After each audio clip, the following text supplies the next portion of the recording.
I'm Brittany, this is Shen, and welcome to Gaywatch, where we watch gay things. Today, we continue Volume 3 of Guardian, and actually, we will be finishing the main story today.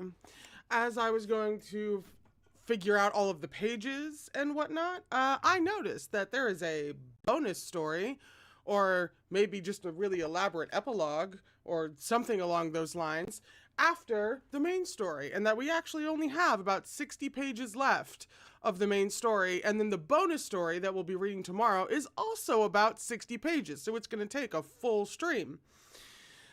Which means we get to the end of the main narrative today. We are on page 301 for chapter 23. I'm fine about it. Okay. Was there anything else? We usually go for a couple hours, but this week we're going a little bit longer so that we can finish this in its entirety on time. So we will actually be finishing usually around a little 5:30, maybe a little bit before. Please no spoilers in the chat because there are always people who are reading along for the first time, just like I am, although I have seen the show. And I believe that's it. We usually take one break. We are taking two around every 45-ish minutes since we're going longer today. And now I think that's it. So, it's a bunch of extras. Oh, excuse me. I just thought that they had separated one big last story into a bunch of different parts, but evidently those separate parts are a bunch of extras, which I'm also down for. But the extras usually tend to be deeply relevant and necessary, which is a little high-key terrifying in my danmei experience. Also, Mal Speranza gets to be here today. Also, I have a question for you, Mal, because the name Mal Speranza. Esperanza, unless I am incorrect, means hope in Spanish, but Mal of the Latin origin means bad. So is your screen name like some really funny little twist like Bad Hope? Is that, or am I just reading way too into it? Either way, it's a truly excellent screen name. I'm just nerdy and have questions sometimes. I did! Ill Hope! I got it right! I got it! Okay. Sometimes I know things. It's really wild. Alrighty, let me get my face out of here. And now, chapter 23. It was pitch black in the halls of the Yanlo courts. Zhuhong, unable to see a thing, wandered through the darkness, completely lost. The only trace of light came from the branch of the great divine tree that Shen had given her. Its soft white light formed an invisible shield around her, completely separating her from both the fearsome Gui and the chaos that threatened to swallow everything. The tender buds seemed even greener than before. From behind her, someone urgently called her name.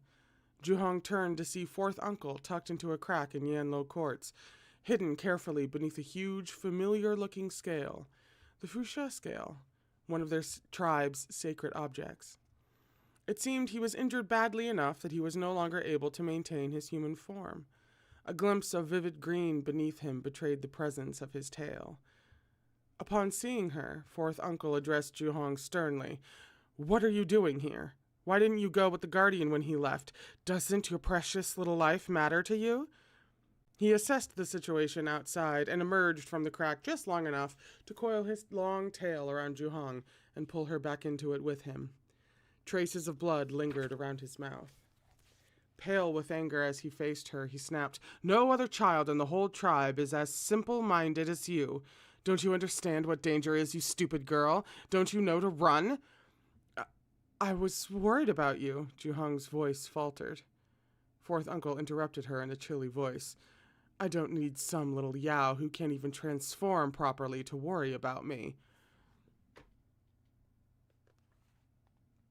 As he spoke, he checked Zhuhong over carefully, only to find that she didn't have so much as a scratch on her. Confused but relieved, he finally said, I see luck was with you. Juhong held up the branch she was carrying. The soul-executing emissary gave this to me.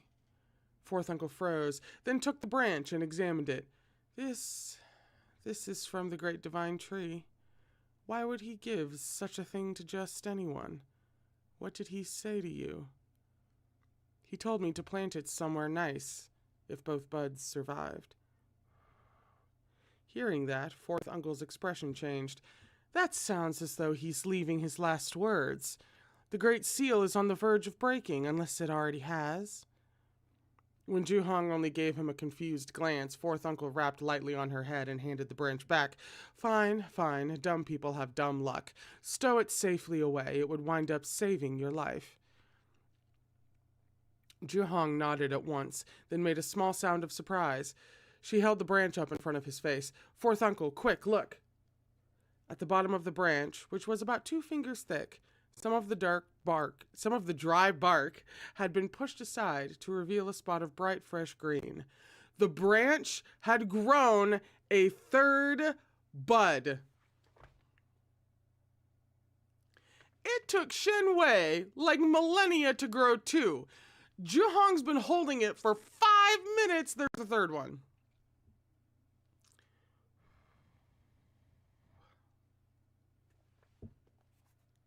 What's happening?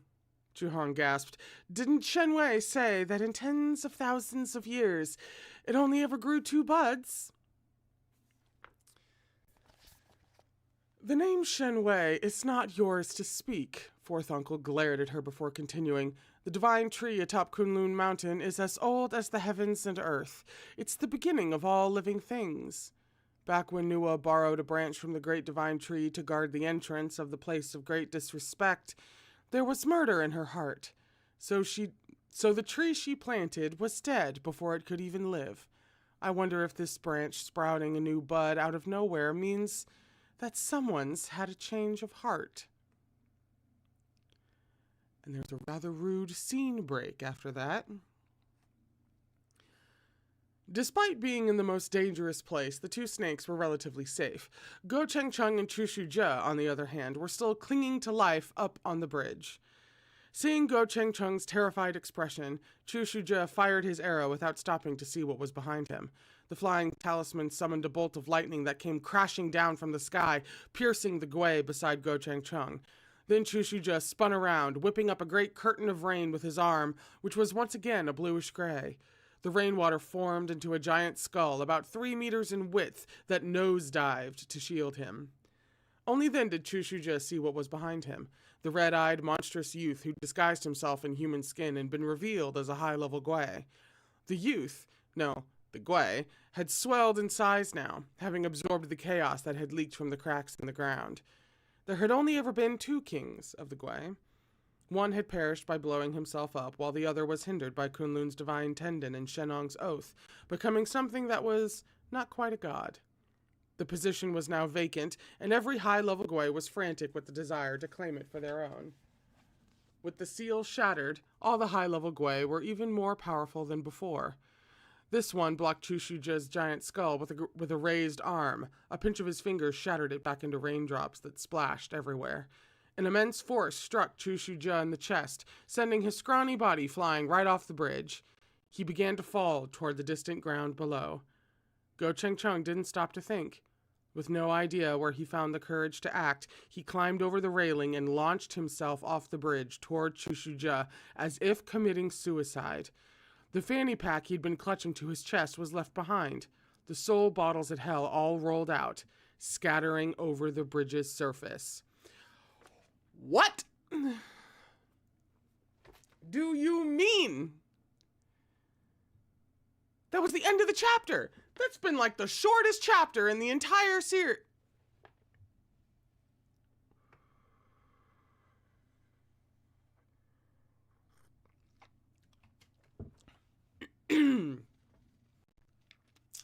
We're on page 305. We started on 301. We're on page 305 for chapter 24. The 4 hallowed artifacts, connected by the ancient text, began to orbit around Shen. Every single person helping to stabilize the ritual could feel the link between the ancient texts that Shen had placed within them and the four hollowed artifacts. Without thought or volition, they all followed along, silently chanting words they were unable to understand or read. The ancient words seemed to stir something in Lala, who still held the huge bone he'd brought along. He looked down at the fat cat beside him, who was somehow both funny and unspeakably solemn. Listening to the tinkle of the cat bell, Lala suddenly spoke, his voice very low. 300 years ago, there was someone who fell ill with an incurable sickness in his bones. The pain was excruciating. Death did not come to claim him, but living was unbearable. These days, he'd probably know it was bone cancer. His family decided to burn incense and pray to the gods. A violent shudder passed through Dacheng. He looked up in disbelief. Lala's hair was snow white with age. He reached out a trembling hand to pet the black cat's head, just as he had countless times before, but this time the cat avoided his touch. This elderly man, who'd kept silent watch over the entrance at 4 Bright Avenue, who seemed to have a weird obsession with bones, appeared to age 10 years in an instant. His lips trembled before he finally continued. In the end, no god answered. The only one who came was a black cat with a fondness for fried fish. The man was incurably ill. He couldn't even go outside, so he was also extremely bored. The mere sight of any living thing was incredibly exciting for him. He saw the black cat as a blessing from the heavens. It gave him a reason to live. Lala's eyes were damp, as if he was about to cry, but they were already too murky to shed a single tear. Eventually, he realized his visitor was no ordinary cat, but a divine creature, able to communicate between yin and yang, fly into the sky, and dive into the earth. Then one day, the cat accidentally entered the wine cellar and fell into a tub of alcohol. While drunk, the cat revealed the secret of the golden bell he wore around his neck. He said it was a gift from his old owner that held half of his spirit. It could regenerate flesh and bone and even reverse the reincarnation cycle. That man was almost at the end of his life. His terror of death was driving him nearly out of his mind. Icily, Dacheng said, "So you tricked me for my bell and taught me a valuable lesson. Until then, this stupid cat didn't know to be wary of people. I heard you lived out your life and were eventually buried outside Shanghai Pass. You lived a few dozen extra years. How was it? How did it feel?" "Like a lump in the throat," Lala said softly. "Like maggots in the bones." Dacheng turned away. "You poor thing. Why did you squirm your way into the Special Investigations Department?" "An accomplished scholar guarding our doors and doing random chores. Isn't that below your pay grade? Or did you hope to get something more from me?" Lala sank to his knees. 300 years later, he had been reincarnated, but he carried with him the poison buried in his bones from that other life. He stood at the door to 4 Bright Avenue as a nondescript guard, hoping for nothing more than to feed a few crispy fried fish to the ever fatter black cat at the beginning and end of each workday. He'd expected to live out the rest of his life that way, and that his next life would be more of the same. But now, as the merit brush hung above his head, every single detail from the past flashed before his eyes, as fresh as if no time had passed at all. Finally, Lala's murky tears fell. The merit brush, which had been silent and unmoving all this time, slowly started to stir, as if it had heard something. It began to rotate around the circle. Halfway around, it revealed its black and red tip. At the same moment, the other symbols responded as well. Wood begets fire. The soul-guarding lamp began to glow with a brilliant light. Fire begets metal. Even without sunlight, the shadows on the reincarnation dial started to move slowly and independently. Metal begets water. The lines decorating the mountain river all glistened and flowed like they were alive. The earth shook mightily, and the 3 ancient seals of the Great Ho-Tu seal broke at last. Thousands of jang of brutality surged up out of the ground, as though hoping to consume the whole world. All the shining lights of every city, village, tall bridge, and street were extinguished. The lights of the mortal realm were like a delicate mirage. As the north wind swept past, they all disappeared without a trace. An unhurried voice chanted the sealing spell. With the 3 life rock, seal the white mountain to the west. Stone that is aged, but not yet old. Lin Jing and Shenong's mortar simultaneously felt an emptiness in their chests. The ancient text from before, along with the gold seal from the descendants of Bodhidharma and the breath of the descendants of Shenong, entered the reincarnation dial together. The reincarnation dial quickly turned 3 times clockwise and then 3 times counterclockwise, before disappearing in midair. A huge sound came from the west, as though a gargantuan nail had been driven thousands of kilometers into the ground, forcing a crack in the curtains of black mist that covered the great earth. Once the tempestuous black mist was scattered, much of it seemed to miraculously dissipate. Would the spirits of the mountains and rivers seal the black waters to the north? Water that is frozen, but not yet cold. Would the source of kindness and evil seal the endless green to the east? Body that is dead, but not yet born. One by one, 3 of the hallowed artifacts disappeared on the bagua. Only the soul-guarding lamp remained. With the soul of a deity, seal the great fire to the south. Everything changed atop the bagua. The 4 pillars had risen, and the soul-guarding lamp moved to the very center. Zhao Yanlan had no time to react before he felt the ancient text flow out of him. In that instant, his connection to the soul-guarding lamp was severed. Arms slipped around him from behind. He turned to look and found Shen Wei standing there, already drawing him into a deep kiss.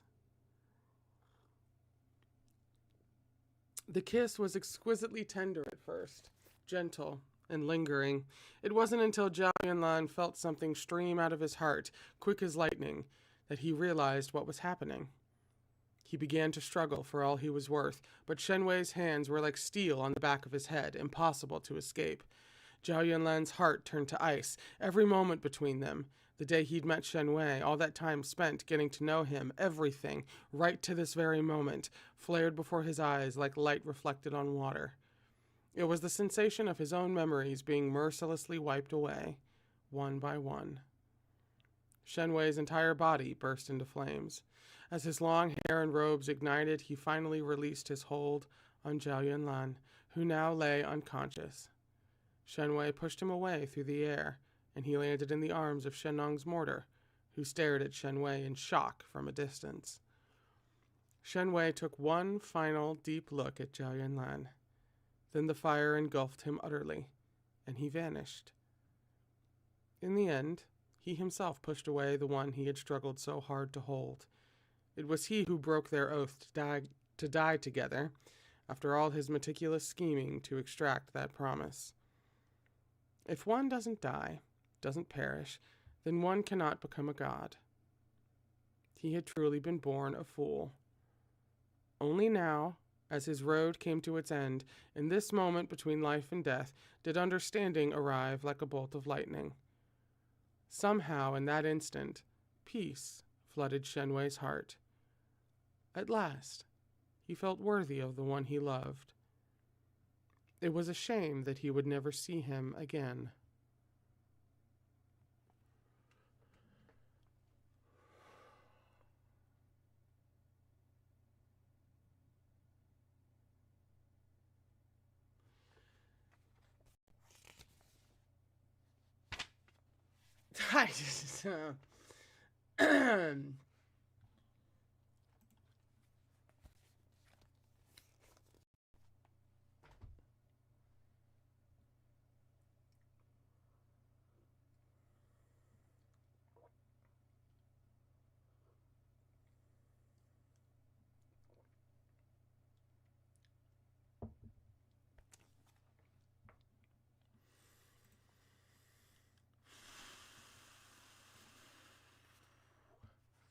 Page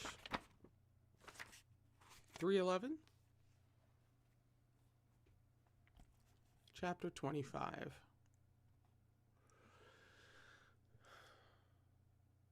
The earth's violent convulsions were even stronger down below the Huangquan.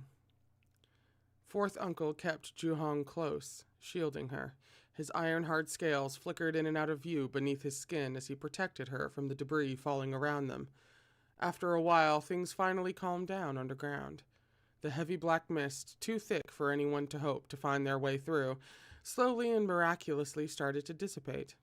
The disheveled lucky survivors peeked out from various nooks and crannies, wearily assessing their surroundings. Fourth uncle, what is it? Juhong asked quietly.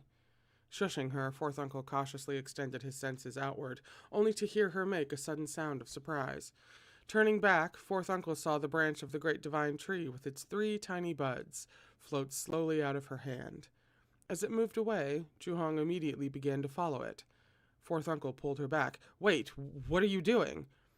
Shenwei saved me. I promised him I'd find a place to plant it properly. I can't be the one to lose a branch of the great divine tree. Beside herself with worry, Juhong shook off fourth uncle's hand and ran after the branch like a newborn calf that didn't know enough to fear a tiger. Juhong was only a few 100 years old. She didn't know the ways of the world, and she'd never even heard of the Great Hotu Seal, so she didn't feel a sliver of fear. Fourth uncle, on the other hand, could hardly just let her run off on her own. Transforming his tail into legs, he headed after her. The branch flew until it was above the Wangchuan River. The black mist that had shrouded the river's surface was completely gone now, revealing the deep, cold water below. The branch hovered there and then plunged downward. Juhong instinctively feared the Wangchuan River, but she remembered the promise she'd made. Gritting her teeth, she became a snake and dove after the branch, slipping through fourth uncle's grasp. He had no choice but to follow. As far as those watching were concerned, the 2 snakes were basically committing suicide. No one knew why the chaos had temporarily retreated, never mind what the Great Seal's current condition might be. It was possible that the chaos was just regrouping for another round of attacks. Anyone jumping into the Wangchuan right now was clearly courting death. Following the branch of the great divine tree, Juhong and fourth uncle swam downward. Fourth uncle, who was wise in the ways of the world, immediately recognized that the branch was headed toward the legendary ancient merit tree, and as expected, the tall, withered tree soon came into view. The ancient merit tree had remained unchanged for tens of thousands of years, but now it extended a wizened branch. It waved gently up and down in the Wangchuan waters, stirring up the gentlest of waves as though welcoming something. The branch of the great divine tree came to rest beside the ancient merit tree, sinking into the deepest dirt. With incredible speed, it started to grow roots, then branches, and then leaves. Within only a few moments it stood tall and lush, complementing the splendor of the ancient merit tree at its side. Next, it reached out with its slim, tender tendrils, twining around the ancient merit tree, which had been dead for tens of millennia. Juhong's eyes widened in surprise at the sight of tiny buds growing from the ancient merit tree's dead bark. The 2 giant trees kept growing thicker and taller by the moment. In no time, they were thousands of jang tall, their tips breaking the surface of the Wangchuan River. Their flourishing green canopies spread over what was left of the Yanlo courts, and then spread further still. From afar, the trees were furiously green, and so thick and dense that nothing was visible beyond them. Back at the foot of the tree, fourth uncle's injuries had all miraculously healed. His gaze fell on the empty clearing behind the ancient merit tree where the sealing rock of the Great Hotu Seal had once stood. The Great Hotu Seal had fractured and disintegrated. Flames raged on the ground, shrouded in black mist and the cries of the Gui. The 4 pillars had been restored to their original positions, and the new seal was about to fall into place. Above ground, Wang Zheng suddenly murmured, "What's that sound?" "Must be the mountains." Shenong's mortar listened for a moment, all 10,000 mountains crying together. Wang Zheng's eyes widened. "Mountains can cry?" "Yes," Shenong's mortar said gently. Legend has it that the only time the 10,000 mountains cried out in one voice was when Pangu fell. They didn't make this kind of noise even when Kunlun Jun's body turned into the soul-guarding lamp, perhaps because at that point, the mountain god hadn't truly and fully died. For a long moment, Wang Zheng stood rooted to the spot before his meaning sank in. She'd never interacted all that much with Shenwei or the soul-executing emissary, so the wave of emotion she felt caught her off guard. Tears were streaming down her cheeks by the time she caught herself. For ghosts, weeping came at a cost, but she couldn't keep the tears from falling. Sangzan sighed and pulled her into his arms. And then, softly, a familiar voice said, "Silly girl, what are you crying about?" Wang Zheng froze and looked down. At some point, Zhao Yunlan had opened his eyes, and now he was slowly getting to his feet. Meeting his gaze, Wang Zheng had the sudden sense that something was off. At a quick glance, he was the Zhao Yunlan she worked with every day, but when she looked more closely, he was somehow different. Her heart gave a sudden twinge. Had Shen Wei really taken away all of his memories? But Shenong's mortar, after a few moments of observing Zhao Yunlan uncertainly, took 3 steps back and solemnly knelt in an elaborate formal bow. Greetings to the mountain god.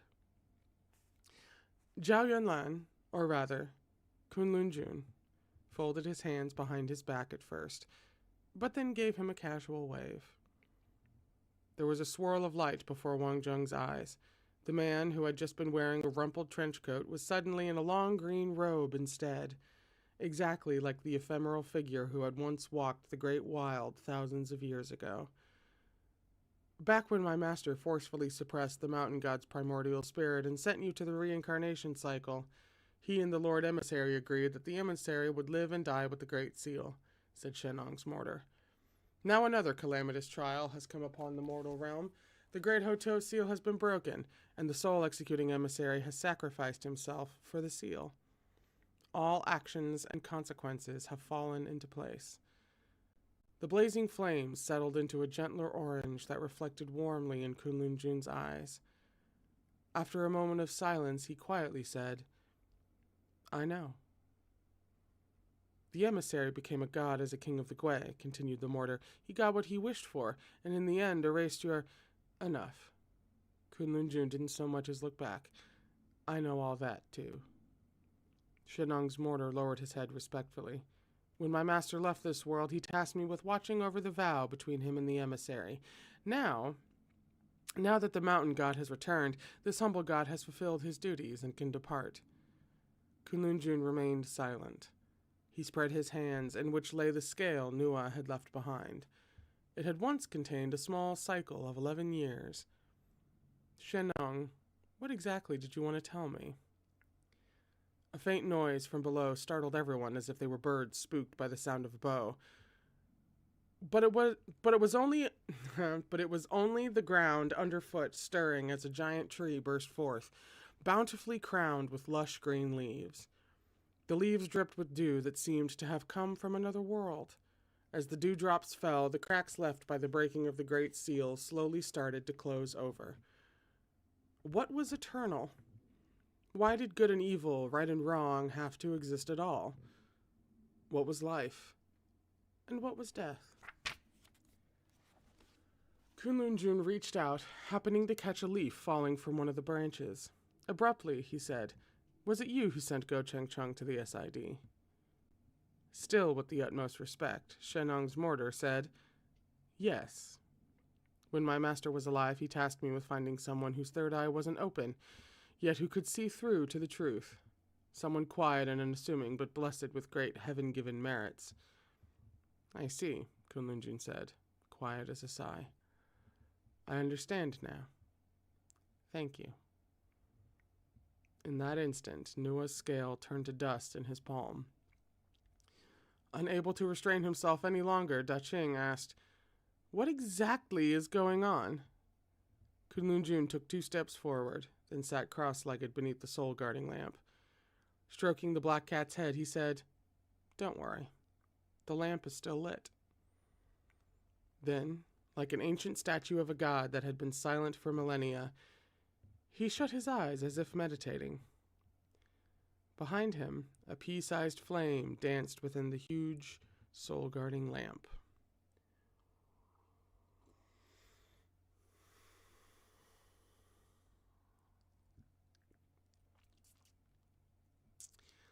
That's a scene break. Go Cheng Chung's tiny stun baton lay quiet. He had lost all capacity for fear or terror. His mind was empty of everything but the sight of Chu Shujia falling.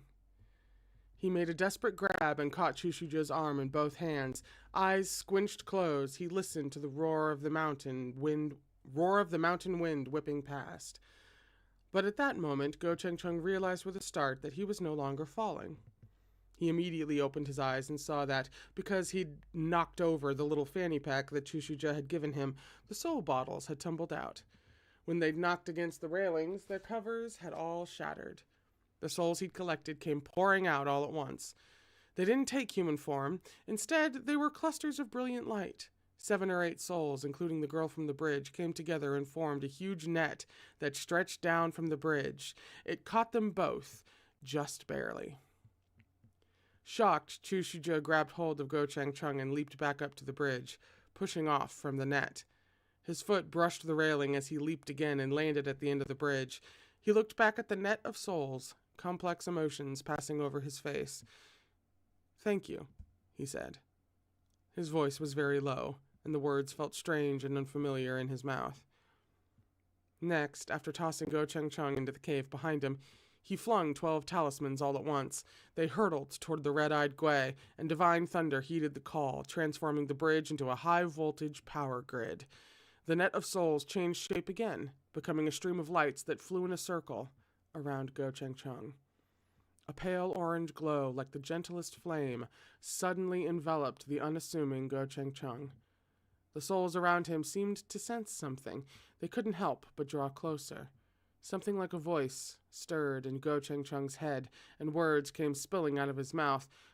"Guard the souls of the living, bring peace to the hearts of the dead."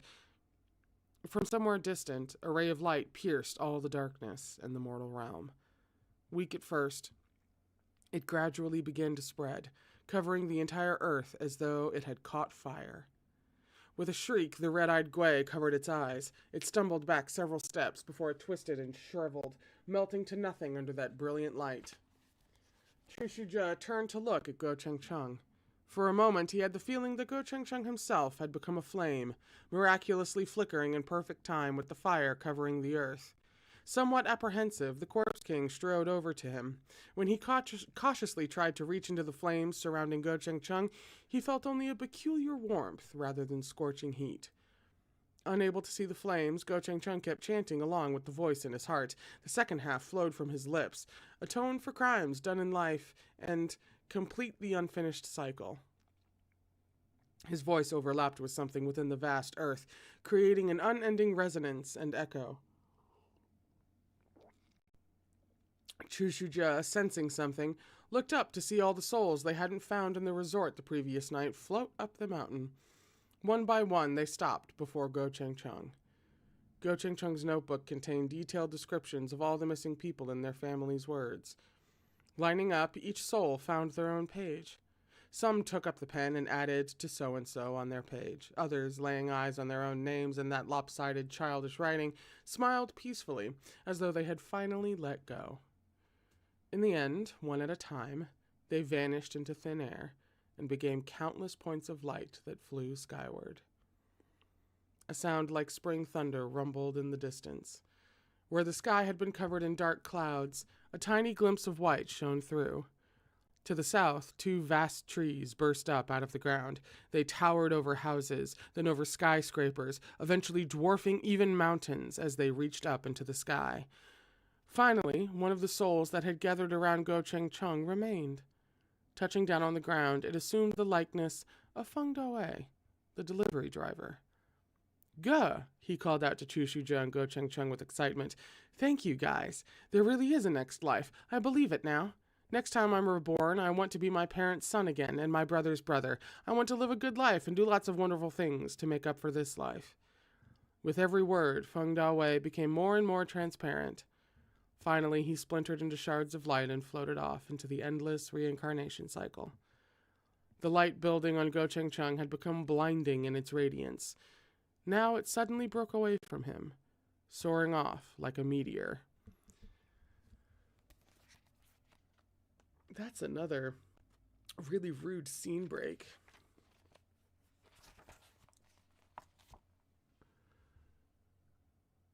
The mountain god of the great wild, seated beneath the soul-guarding lamp, seemed to sense something.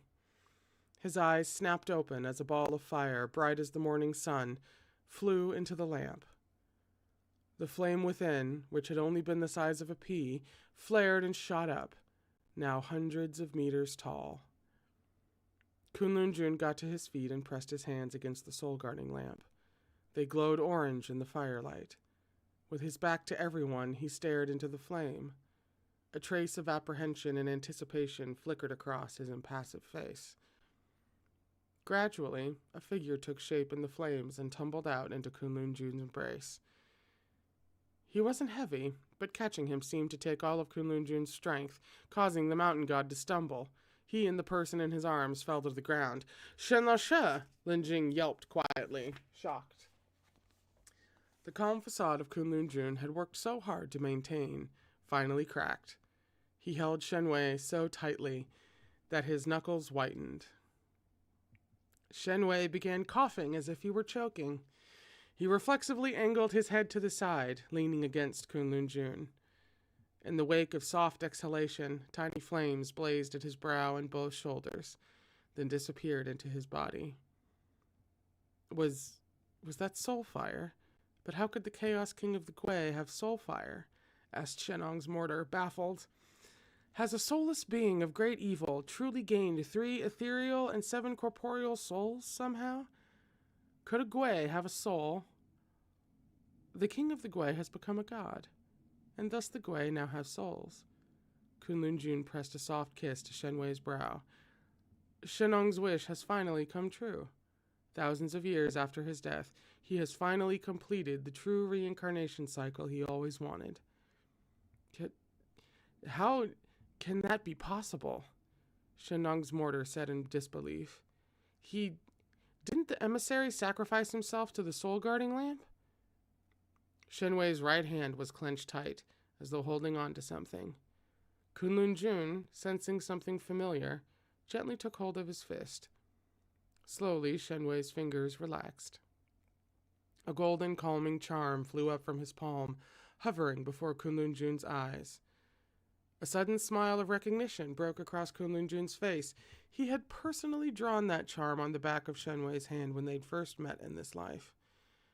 The calming charm flew into the soul-guarding lamp, which slowly started to rise. Eventually, it disappeared into the great south. The new 4 pillars were now in place. You were the one constantly reminding me of Shenong's words, Kunlun Jun said. And you were also the one who found the lamp's true wick. Ever so carefully, he picked Shen Wei up in his arms. So how do you not understand now? The true wick?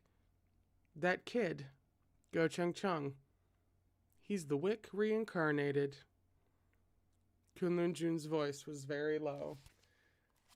What's burning within the soul-guarding lamp right now is all the merits earned by the wick, over hundreds of lifetimes and reincarnations. That's why the lamp returned Shen Wei to me. As he spoke those words, the canopy of the tree that had grown taller than the mountains themselves turned into millions of water droplets, which dispersed to every corner of the earth. The ground that had been devastated by the destruction of the Great Seal was restored to how it had been. Fresh green buds, so easily overlooked in early spring, burst from the soil. The mortals on earth would never even remember that such a dark calamity had ever occurred. At last, the first ray of light pierced the dark clouds. A new day had dawned.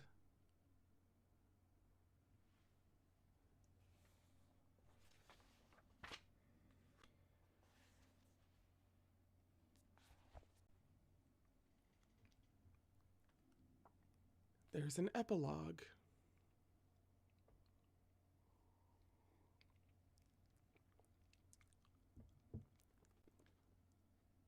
A very well-timed epilogue.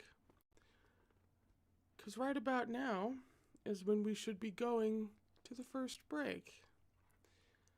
So, everybody gets to get up and walk that off.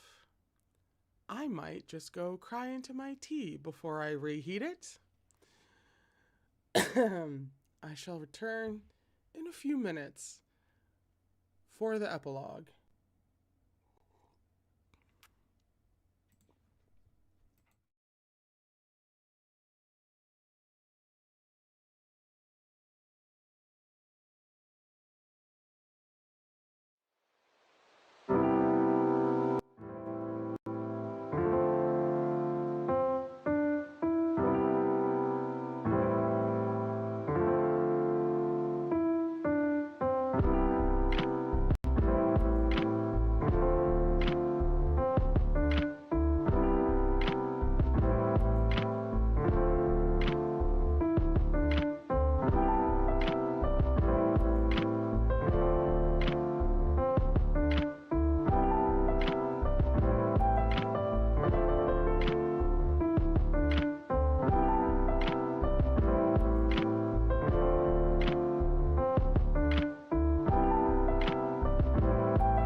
Pardon me, and we're back.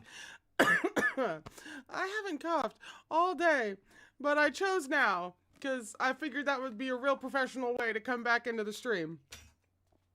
So, we're here on page 323 for this epilogue. I was looking up Priest's bibliography after I sat down with freshly hot tea to see where this landed in terms of projects she had done. And this lands, I guess, sort of in the first third of things that she had done. But the most important thing that I noticed was that we come very close to sharing the same birthday. I am almost exactly 1 year older than her. She was born on June 13th, 1988, and I was born on June 12th, 1987. And you know what? I'll take it, because I don't really have many people at all who I share an exact birthday with. I can't even really, like, there's Brian McKnight, which if you even recognize that name, you get bonus points. It's like Brian McKnight and Anne Frank are the two people who I think I share an actual birthday with. So you know what? June 13, close enough, I say. I will claim her.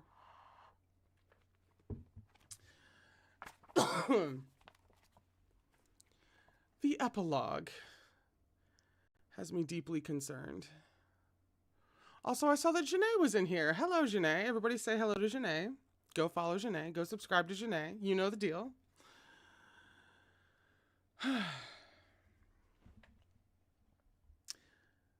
Afternoon sunlight slanted into the office. A humidifier pumped out soft white mist.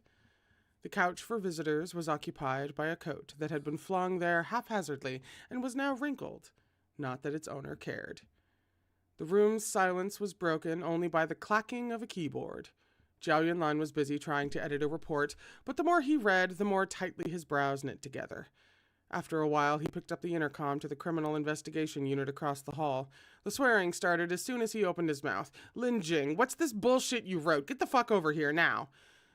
It took only 30 seconds for Lin Jing to get the fuck over there. "You asked for me, boss?" Zhao Yunlan unleashed a tongue lashing. "How many spelling mistakes did you make in this report? Just try to count them, you illiterate fool. Don't you care about improving yourself? You're here all day, but do you do a shred of real work?" He broke off. "What are you doing?" Lin Jing was in no mood to pay attention to the tongue lashing. He inched closer, adjusting his camera angle. "Come on, boss, say cheese." Zhao Yunlan did not say cheese. There was a click, and then Lin Jing excitedly showed Zhao Yunlan the selfie he'd taken of the two of them. Thanks to his position and angle, Lin Jing's face was so close to the camera that it looked like a huge pancake. Meanwhile, Zhao Yunlan's foul expression and placement in the background made him look like a ghost, haunting Lin Jing. "You showed up in the picture!" Lin Jing was weirdly happy. "I thought primordial gods couldn't be photographed by mortal instruments." "Wait, I get it. It's like with Shen, right? This is just your physical manifestation in the mortal realm, and you can assume your original appearance whenever you want. Hey, can I take a picture with you looking like that? Just one?" "Fuck off," Zhao Yunlan snarled. As quickly as he'd arrived, Lin Jing fucked off again. After less than 5 minutes of calm, there was a knock at the door, and Zhu Hong walked in.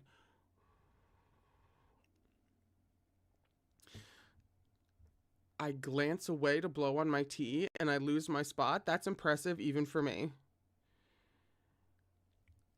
After less than 5 minutes of calm, there was a knock at the door, and Zhu Hong walked in.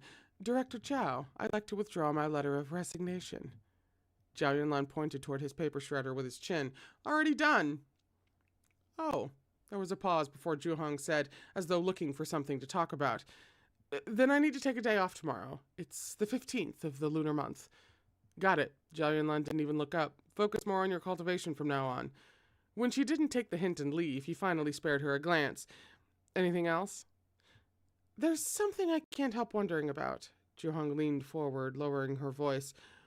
"Why did the branch that Shen gave me grow a third bud? What made the first two grow in the first place? The look on Zhao Yunlan's face suggested that he didn't want to answer, but Zhu Hong was a girl, and he was usually a little more polite to girls, especially ones he'd ruthlessly friend-zoned.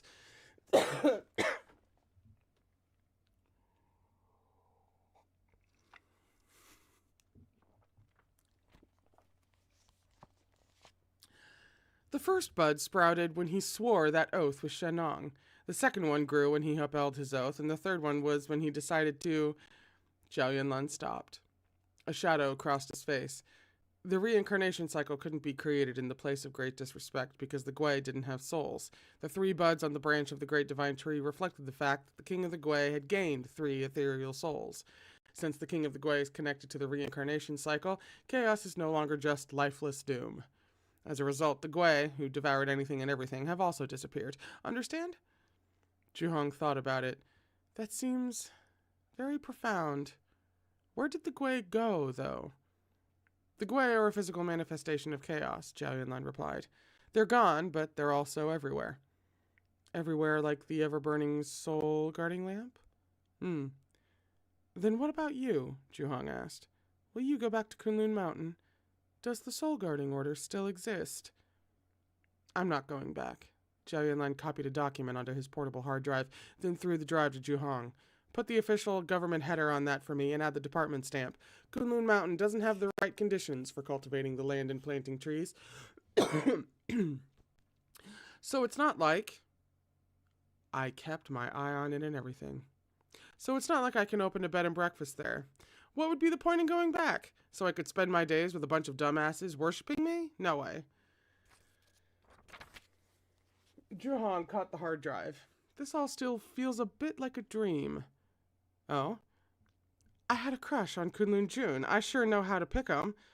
Zhao Yunlan just stared at her. Oh, one more thing. Zhu Hong took a card holder from her pocket and pulled out a hotel discount card. I heard that you, O great immortal, can't return to your own home, so I'm giving you this.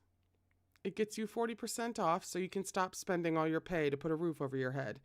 This is all I can do to help you. Silently, Zhao Yunlan accepted the card before saying, fuck off. No sooner had Zhao Yunlan gotten rid of Zhu Hong than Chu Shujie strolled in and got comfortable in a seat right in front of him, studying the real live Kunlun Jun as if watching a peep show. Throwing his mouse down on the desk, Zhao Yunlan asked, Haven't you people had enough? Just one question, Chu Shujie said. Zhao Yunlan's temper flared. I've never loved you! And yes, Xiaogou is indeed the reincarnation of the soul-guarding lamp's wick, okay? You can fuck off now! So he has merits bestowed by the heavens, just like Nua? Always doing the same thing, always being the same person day after day for tens of thousands of years, keeping the lamp burning. Is that any less worthy than the act of creating humanity? If you don't know what you're talking about, keep your mouth shut. Don't fucking embarrass me. Chu Shujie gave that some thought. In other words, Xiaogou is the goodness missing from your heart. Fuck off! Chu Shujie was ready enough to fuck off, but when he reached the door, he rested a hand on the doorframe and threw one last retort over his shoulder. There's no one more ill-tempered than an unfulfilled old man who has to stay in a hotel instead of going home. He slammed the door and bolted like a rabbit. Fuck, Zhao Yunlan muttered. With nothing better to do, he killed time playing Minesweeper until the workday was finally over. But just as he was about to leave for the hotel, the door to his office was pushed open yet again. Da Qing poked his head in. Hey, someone's here for you. Zhao Yunlan looked up in surprise. His blue light glasses almost slipped down his nose. I don't have any appointments. Da Qing ignored him, turned in place, and then nudged the door open with his butt. Addressing the person behind him, he said, Come on in, Shen Lashe. The expression on Zhao Yunlan's face clouded over at the speed of light. In a brisk, professional tone, he said, Sir, if you have a crime to report, you'll have to do so at your local police station. We don't take cases directly.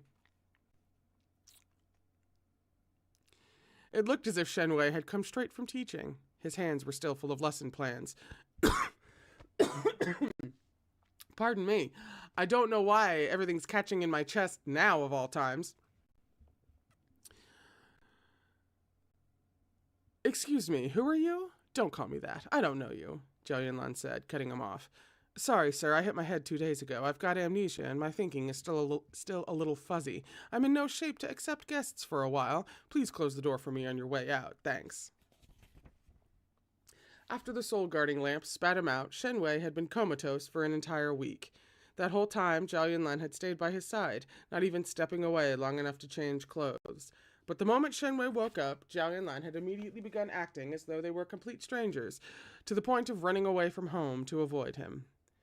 Now, just as Shen Wei was about to say something, Zhao Yunlan's end-of-the-workday alarm rang. Zhao Yunlan grabbed his coat and bag and headed for the door. You'll have to excuse me, I'm finished for the day. Grabbing his wrist, Shen Wei called out, I'm sorry. Sorry? Zhao Yunlan glanced at him. Sorry for what? Deception? Or deception? Or maybe deception? Shen Wei was silent. Off to one side, Daching pretended to lick his paws. His eyes shone with excitement as he watched the drama unfold. Zhao Yunlan tried and failed to pull his wrist from Shen Wei's grasp. If there's anything else you need, just spit it out. I have a date at a hotel after work. Shen Wei's grip tightened. He'd always been quick to act, but slow to speak. After trying for a while, he only managed to repeat, I'm sorry. It's fine, all right, Zhao Yunlan snorted. If apologies could fix things, why would we need the police? Why are you still hanging on to me? Do you want a salute and a handshake from Mr. Policeman or something? Oh, Daching spoke up, drawing out his words, rushing off to a hotel room. Shen Wei skewered him with a look, and the cat hurriedly meowed out the rest. It's something he wouldn't dare do even if you lent him a whole other spine.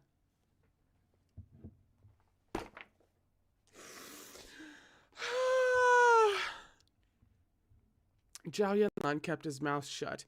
This treacherous little shit. By that point, the members of the criminal investigation unit across the hall had finished slowly gathering up their things and were ready to leave. Lin Jing was the first to cross the threshold. Confronted with this scene, he froze for a moment before saying, Oh, hello, Shen Laoshe. Here to ambush him after work? Excellent timing. Behind him, Chu Shujie clapped. Perfect timing. High technical scores. Zhu Hong rattled off a hotel name and room number without looking up from the novel she was reading on her phone. I also think ambushing him at night is a good idea. It's possible to compensate for emotional disharmony with physical intimacy. What's happening? In under 20 days, this girl's worldview seemed to have been shattered, only for her to somehow cultivate a fascinating frame of mind that included the motto, loving someone means wanting to see him get railed.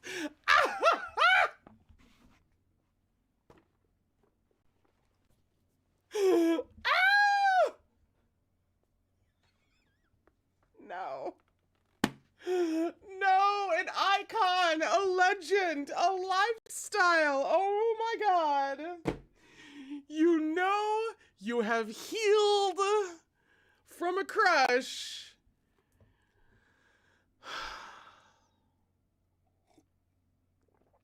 Oh my God.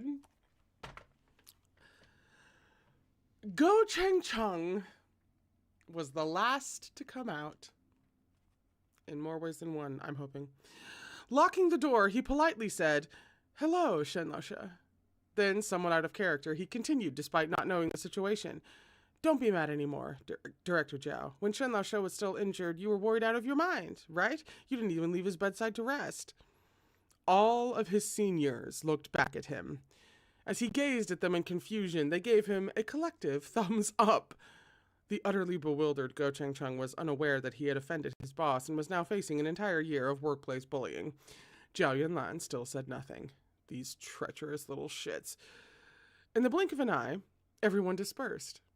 Only Daching was left, daringly hanging back in hopes of seeing how things would unfold. But then Lao La, who always got off work late, came in carrying a lunchbox. Even from a distance, the smell of dried fish filled the hallway. As Lao La approached, Daching swore, then circled Shen Wei's feet. My lord, please give me a place to stay. Shen Wei took the key to Zhao Yunlan's apartment from his pocket and hung it on the cat's collar. Like a rocket shot from a bow, Daching, despite his bulk, bolted out the hallway window and ran off. Lao La saw this from a distance. Giving Shen Wei and Zhao Yunlan a helpless nod, he bent down and set the lunchbox by the door to the criminal investigation unit. Tell Daching to heat it up first before eating it tomorrow, he told Zhao Yunlan. Having learned about Daching and Lalo's complicated past, Zhao Yunlan no longer knew how to face this person who had mistreated his cat in his absence. He just gave a blank-faced nod. It won't be crispy anymore, Lalo sighed. A little forlorn, he left. Finally, it was only the two of them left in the hallway, illuminated by the last rays of the setting sun. It was a while before Shen Wei quietly said, "You still won't forgive me?" Zhao Yunlan looked away. Slowly, Shen Wei released his hand. Kunlun, I'll do anything you want. The thing was, Zhao Yunlan wasn't really trying to get anything out of the situation. He couldn't bear to hit or yell at Shen Wei, but he also couldn't just let it go. Instead, he'd resorted to throwing a tantrum and running away from home. He was passive aggression incarnate as he responded, "What are you saying, mister? Like I told you, I somehow got amnesia. I have to check my ID for my own name. Don't try to take advantage of my condition and trick me." Shen Wei's lips were a little pale. Zhao Yunlan turned to leave, determined not to look back. But before he could even take a step, there was a noise behind him. He spun back around and saw Shen Wei kneeling on the floor. "What are you doing?" Zhao Yunlan leaned over to pull him up. "What the hell is your problem? Get up." Shen Wei said nothing. "Get up," Zhao Yunlan demanded. Shen Wei remained silent. Finally, unable to get him to move, Zhao Yunlan plopped down on the floor beside him. After a while, he poked Shen Wei. "Hey, it's practically sunset. The night shift's about to come out. Won't that be embarrassing for you, Lord Emissary?" Almost under his breath, Shen Wei said, "Didn't you say you couldn't remember me?" Zhao Yunlan huffed. "Yeah, who are you again?" Shen Wei seized his hand in an iron grip, unwilling to budge. After another stretch of silence, Zhao Yunlan said, "If Shenong hadn't had mercy and let my divine spirit out just before the 4 pillars were established, what would have happened to me? I would have forgotten everything once I woke up, just like everyone else, right? I never would have known that someone like you existed in the world. I guess everything related to you would have vanished too, right? And there I'd be, just wondering who had cleaned up my kitchen." Why is that devastating to me? Ah!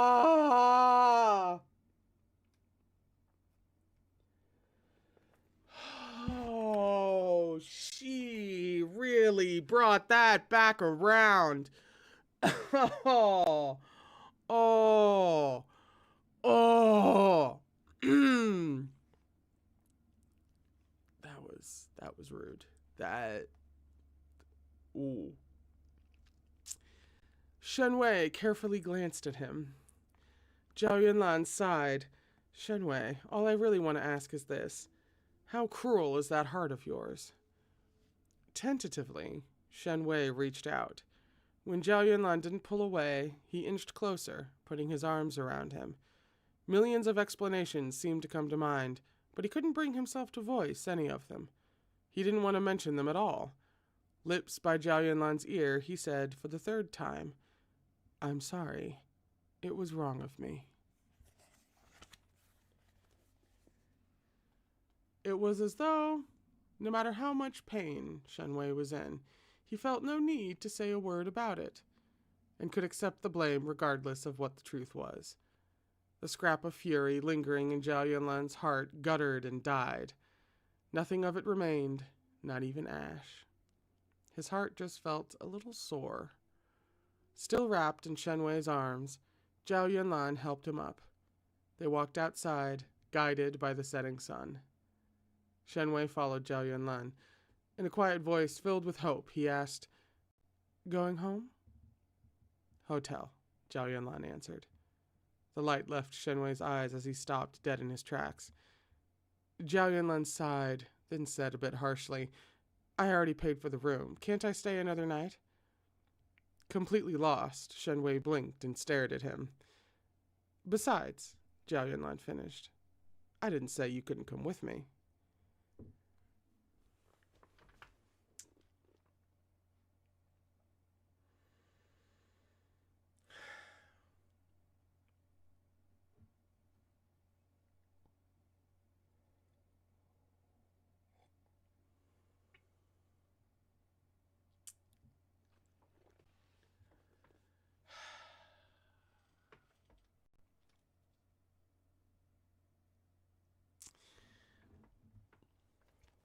I'm not speaking to her for a moment while I figure out how the hell I miscalculated so hard as to completely incorrectly predict when we would get here. Because that was indeed the end of the epilogue. We are now into the bonus stories. How, but of course, this is a little early as we're supposed to go to like 5:30, but we're right page-wise. We're on track page-wise. So, apparently I lied, and we're finishing the main story now and getting into the bonus stories now, as opposed to it being neatly divided between main story and bonus stories. And we're doing the bonus stories tomorrow. This was evidently not true. So we're at the bonus stories now. Oh, by the way, there's a little bit more art of, Dutching, which is always appreciated.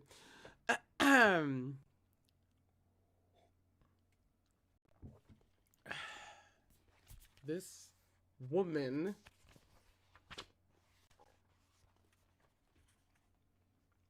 all right, we're on page 335 for bonus story. It's called Sage 1, but I could have sworn Sage 2. Perhaps they're going after... yes. So it's like Sage Part 1. Excuse me.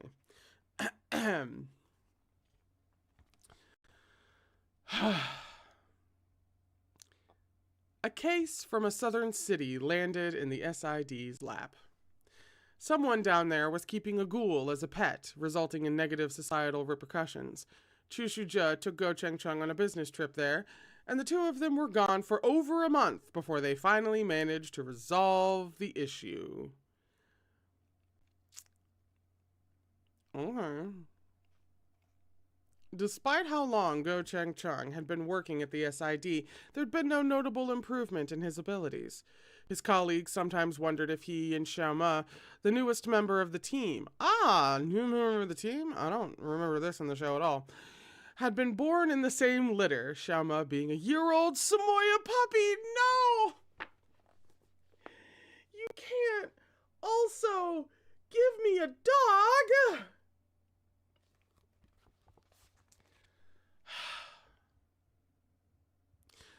Also, I think Samoya was my brother's dog that we grew up with. So it's just like a fluffy white prancing. Okay. What the pup lacked in intelligence, it made up for in appetite. It had been a stray that someone found and turned into the police station near Bright Avenue, where it had stayed, unclaimed, for a month, during which time it had eaten the police department out of house and home. The cops had suspected the dog was there as some sort of scam. One thing led to another, culminating in Zhao Yunlan bringing it to 4 Bright Avenue to entertain Da Qing. Xiaoma ate and drank without a care in the world. Chu Shijia, before leaving to deal with the pet ghoul, had spent over a month teaching the pup to sit and shake hands, but when he got back, he realized that Xiaoma's brain was on a timed reset or something. This is indeed true. If you do not, reinforce in a very dedicated way what you teach a dog, they will not remember after a surprisingly little amount of time. This also somewhat generally applies depending on which breed you're talking about, but in general, you've really got to maintain a dog's training. The dog's only 2 unlocked skills were once again grayed out and unavailable. Oh, we love video game lingo. Go Cheng Chung and Xiaoma's shared inability to learn new tricks seemed to hint at a mutual ancestor 800 years back. Luckily, though, Go Cheng Chung had a portable magical weapon. The netherworld had nearly been destroyed in the catastrophe with chaos. In the aftermath, Shen Wei had almost single-handedly established a new system for the netherworld. After that, though he rarely made an appearance or involved himself in its business, the netherworld no longer dared show him even a hint of disrespect. The sole executing emissary, whom all 3 realms feared, was now even more powerful and venerated than before. Naturally, this meant that collecting lost pieces of souls was effortless for him. All the pieces he collected went straight to Go Cheng Chung's little stun baton to fuel the conversion of fear into power. Once Chushu Zhe returned to the office, he started watching stock reviews and scrutinizing the candlestick chart, leaving all the work to someone else. Go Cheng Chung, on the other hand, patiently began filling out reimbursement forms and attaching receipts. It took him a long time, so when he went looking for Zhao Yunlan to get a signature, he found the office across the hall locked. Zhao Yunlan was gone again. Go Cheng Chung ran a hand through his hair. Director Zhao isn't here? Without looking up, Zhu said, officially, he's off picking up the keys for our new office today and has to do a final inspection. Plus, he's moving today. Why does this always freeze up? I hope we have better internet in the new place. Da Qing, who was chasing Xiao Ma all over the room, screeched to a halt upon hearing this explanation. He looked over and asked, and unofficially? Despite the trace of jealousy at Zhu tone, she clearly savored the words as she said, he got fucked so hard that he can't get out of bed. Duh.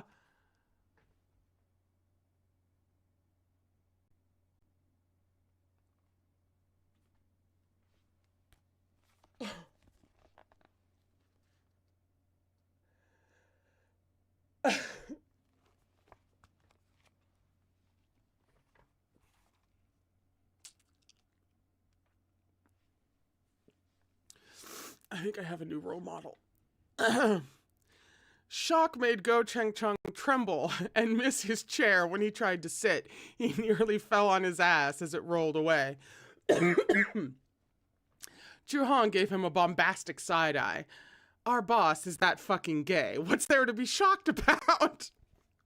Then, changing the subject, she said, hey, how's the internet for you guys? The speed is really ticking me off today. I mean...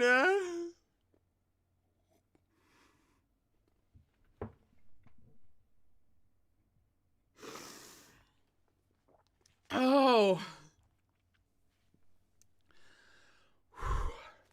It's pretty slow. Chushuja agreed.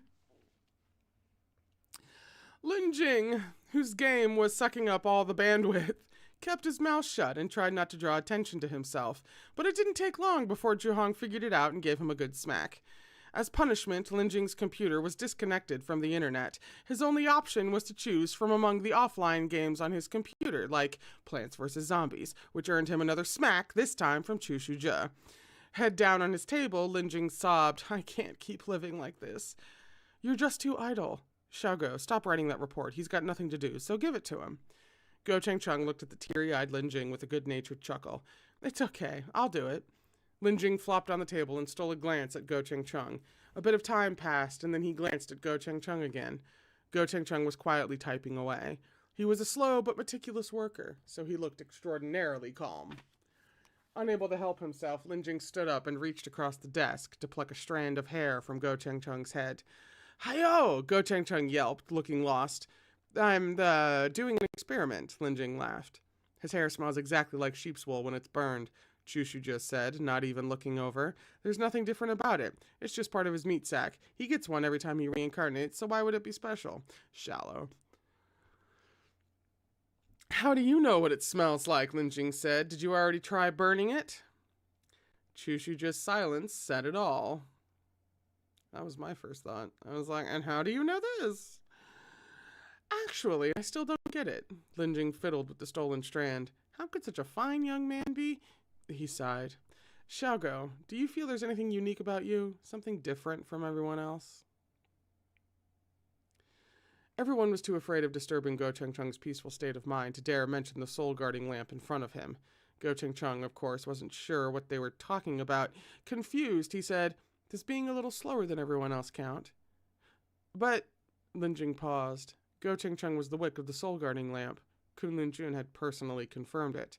The wick had experienced countless brushes with adversity over hundreds of lifetimes, but his heart always remained unchanged. It had earned merits comparable to Nua's, yet Go Cheng Chung himself was unlucky and didn't lead a particularly auspicious life. He remained quiet and toiled in obscurity, with all his merits going to the soul-guarding lamp. Lin Jing shut his mouth. If Go Cheng Chung found out what he was, what would he think? If he knew that he had collected enough merits over his lifetimes that he should at least be obscenely wealthy, or should have even ascended to immortality, but could only be an ordinary mortal in the reincarnation cycle because of the lamp, would he still be so peaceful and happy? The answer is yes. Absolutely. He'd be great.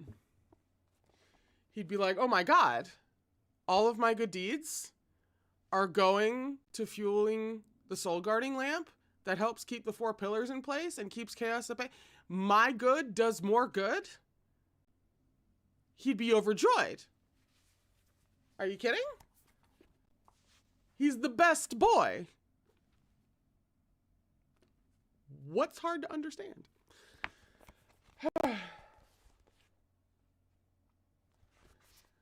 Someone whose third eye wasn't open, yet who could see through to the truth. Someone quiet and unassuming, but blessed with great heaven-given merits. But what? Go Cheng Chung was no less bewildered. Oh, I was just thinking, why was the plaque Kunlun Jun left behind called the Soul Guarding Order? Lin Jing murmured. But before Go Cheng Chung could work out what he'd said, Lin Jing continued, oh, right. What are you guys doing after work? Oh, I'm bringing some stuff to Grandma Le, Go Cheng Chung said. The South Tibetan Education Action Team's summer program has started, so I'm going to help them make posters and pamphlets in the evening. Lin Jing mindlessly toyed with his Buddhist prayer beads. The Hinayana school of Buddhism was about cultivating for one's own deliverance, while Mahayana Buddhism is about cultivating toward the deliverance of all living things. I've always been curious, Shogo. What are you cultivating toward with all that running around you do? Cultivating? Go Cheng Chung had no idea what he meant. I don't know any cultivation. Then why help so many people unconditionally? Asked Ju Hong. It's not like I have anything else to do. Go Cheng Chung was like a swan that had been scooped up out of the water. He extended his neck, a little lost, with no clue why everyone was suddenly showing him so much interest. If this were happening on a TV show, odds would be that he had some kind of terminal illness and was going to die soon. Fear made him stutter. I'm just trying not to do harm. If there's anything I can help with, then I'll lend a hand. But most of the time, I'm not really much help. I don't know how to do anything.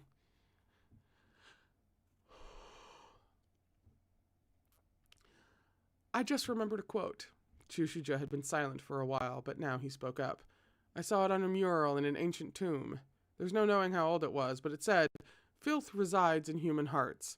Overthinking leads to bitterness, which begets anger and resentment. They do all that they should, as well as all they should not. But the greatest kindness is to do no evil, and that alone is enough to save the world. That alone is enough to save the world. The words seemed to float halfway across Dragon City until they came out of Zhao Yunlan's dad's, or rather Shen Mortar's, mouth. Something's been nagging at me for the past few days. Sitting back against the window, Zhao Yunlan had one leg lazily crossed over the other while he looked out over the central area of Dragon City University's campus. It seemed that exam season might be coming up. Shen Wei was surrounded by a gaggle of students bombarding him with questions. A smile lurked in Zhao Yunlan's eyes as he watched. Unconcerned, he asked, What was that? Why was the wooden plaque the mountain god left behind called the Soul Guarding Order? Zhao Yunlan glanced at him. What do you think?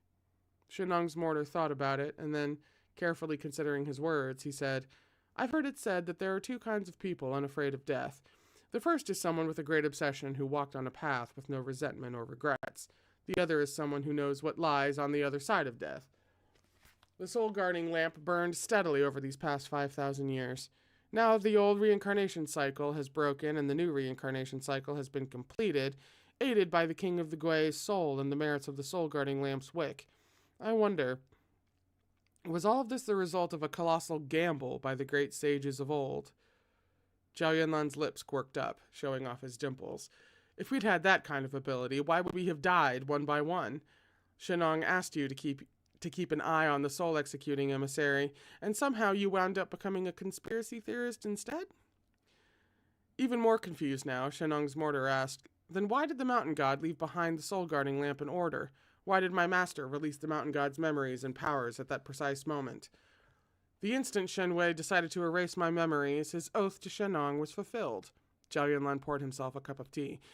With the oath fulfilled, whatever power Shen had over us automatically disappeared, so naturally I woke up. So, it was all a coincidence then? Zhao Yunlan pondered for a moment. I wouldn't say that. The mortar's confusion just kept growing. The way Zhao Yunlan glanced at him wasn't the look of a son looking at his father, but a gaze that pierced through their current identities and fell on the mortar itself. In that moment, Zhao Yunlan suddenly seemed like the older of the two. Just wait, he said. Maybe in another 1 or 2,000 years you'll understand. Explanations are no use. You have to experience it yourself. When you feel the call to sacrifice yourself, you'll understand some things you couldn't before. Whether it was the soul-guarding lamp or Shenong's oath, back then we only had a vague sense of the future. Perhaps it was going in a good direction, or perhaps. Shenong's mortar asked, what if it didn't develop in a good direction? Someone else once asked me that. If we died, new gods would naturally arise in the world.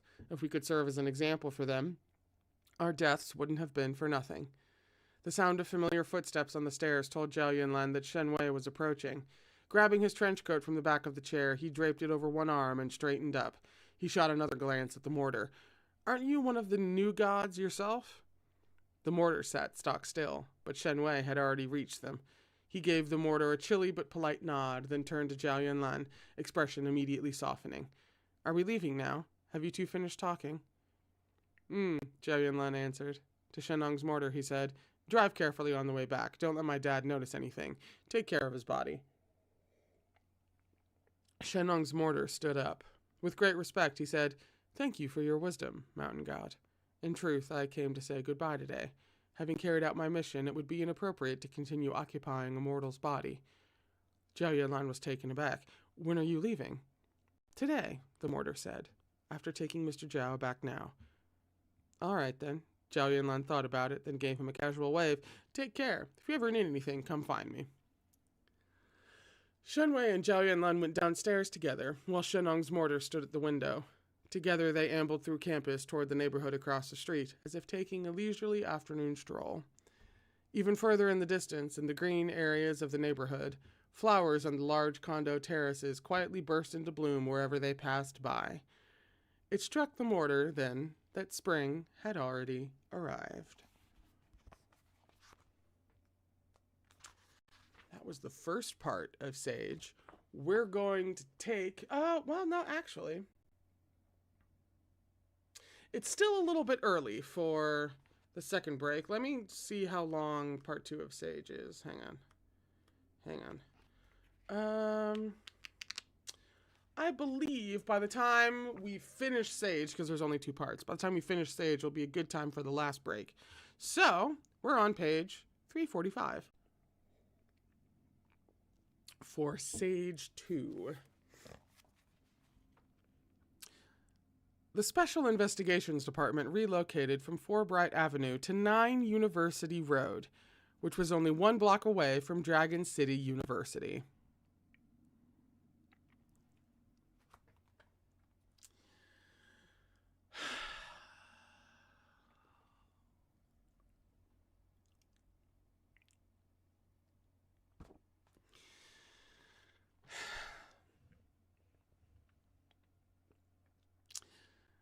Before leaving, Lin Jing, who was reluctant to part with their old office, took his DSLR camera and zoom lens around 4 Bright Avenue and photographed every last nook and cranny, right down to the cobwebs.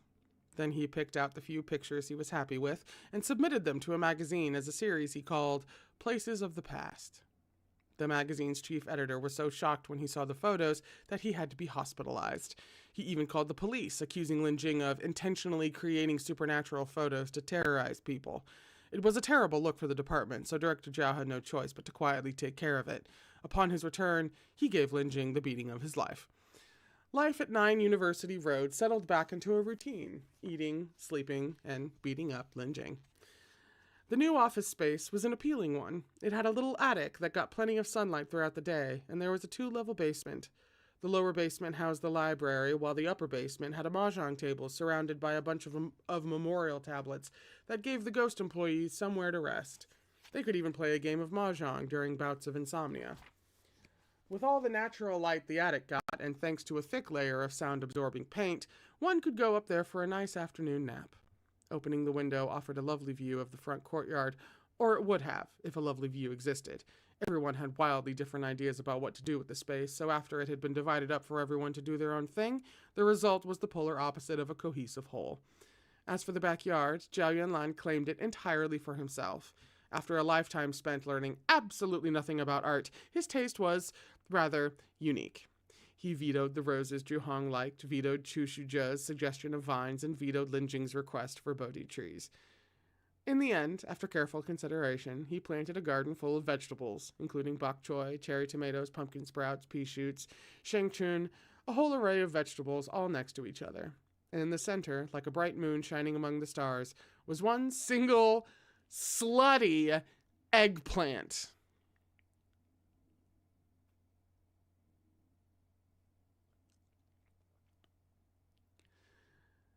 Zhao Yunlan said he eventually wanted to fill the back garden with Napa cabbage and have a row of pickled cabbage and kimchi jars in the attic to snack on as they pleased. Having heard his lofty aspirations, no one, human or ghost, had ever set foot in the garden again.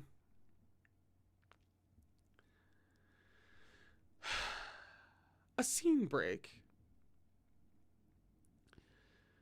When Shen Wei finished teaching for the day, the sun was already due west, and it was still comfortably warm outside. It was just a leisurely 5 or 6 minute stroll from the university back to the new office, including waiting for traffic lights. Everyone at the SID had a copy of Shen Laosha's class schedule, and they eagerly anticipated his daily arrival. Ever since their boss, Zhao Yunlan, had stopped fucking around, he'd been leading a peaceful life at the office. He barely even set foot outside the vicinity anymore. It was a death knell for the SID employees' opportunities to follow in their boss's previous footsteps and skip work or leave early. As a result, despite having moved, everyone felt that life was as difficult as ever. But as long as Shen Laosha came, he could get their boss to leave immediately. Shen Laosha was the bugle call of early dismissal, and by extension, the symbol of happiness. As a result, he always received the warmest possible welcome. Countless greetings. "Hello, Shen Laosha. Shen Laosha, you've worked hard," would ring out, accompanied by fond gazes. On this particular day, when Shen Wei arrived, everyone started to pack up their things out of habit. Only Lin Jing was still focused on work. He was tinkering with his new listening device. The bug was the size of a young girl's pinky nail and looked similar to a fish scale. Apparently, the power of technology and magic combined was remarkable. The moment the bug stuck to something, it would turn invisible and start to eavesdrop. Da Qing was curled up on the stair railing. His black tail waved at Shen Wei. "He's upstairs in the attic." Thank you," Shen Wei nodded, glancing over as he passed by. The railing was only half as wide as the cat's belly, making it seem like Da Qing might roll off at any moment. The words, "Why don't you go somewhere roomier?" slipped out of Shen Wei's mouth. "Take care not to fall." Da Qing froze for a moment, then realized Shen Wei was calling him fat. He gave a yowl, fur standing on end. "I'm practicing yoga. What's wrong with practicing yoga? Is there a problem?" Shen Wei gave his head a pat and then headed up the stairs, still smiling. In a huff, Da Qing lay back down on the railing. Further annoyance approached in the form of Lin Jing. "Da Qing Gongzhe, which yoga pose are you practicing right now?" "Cat pose."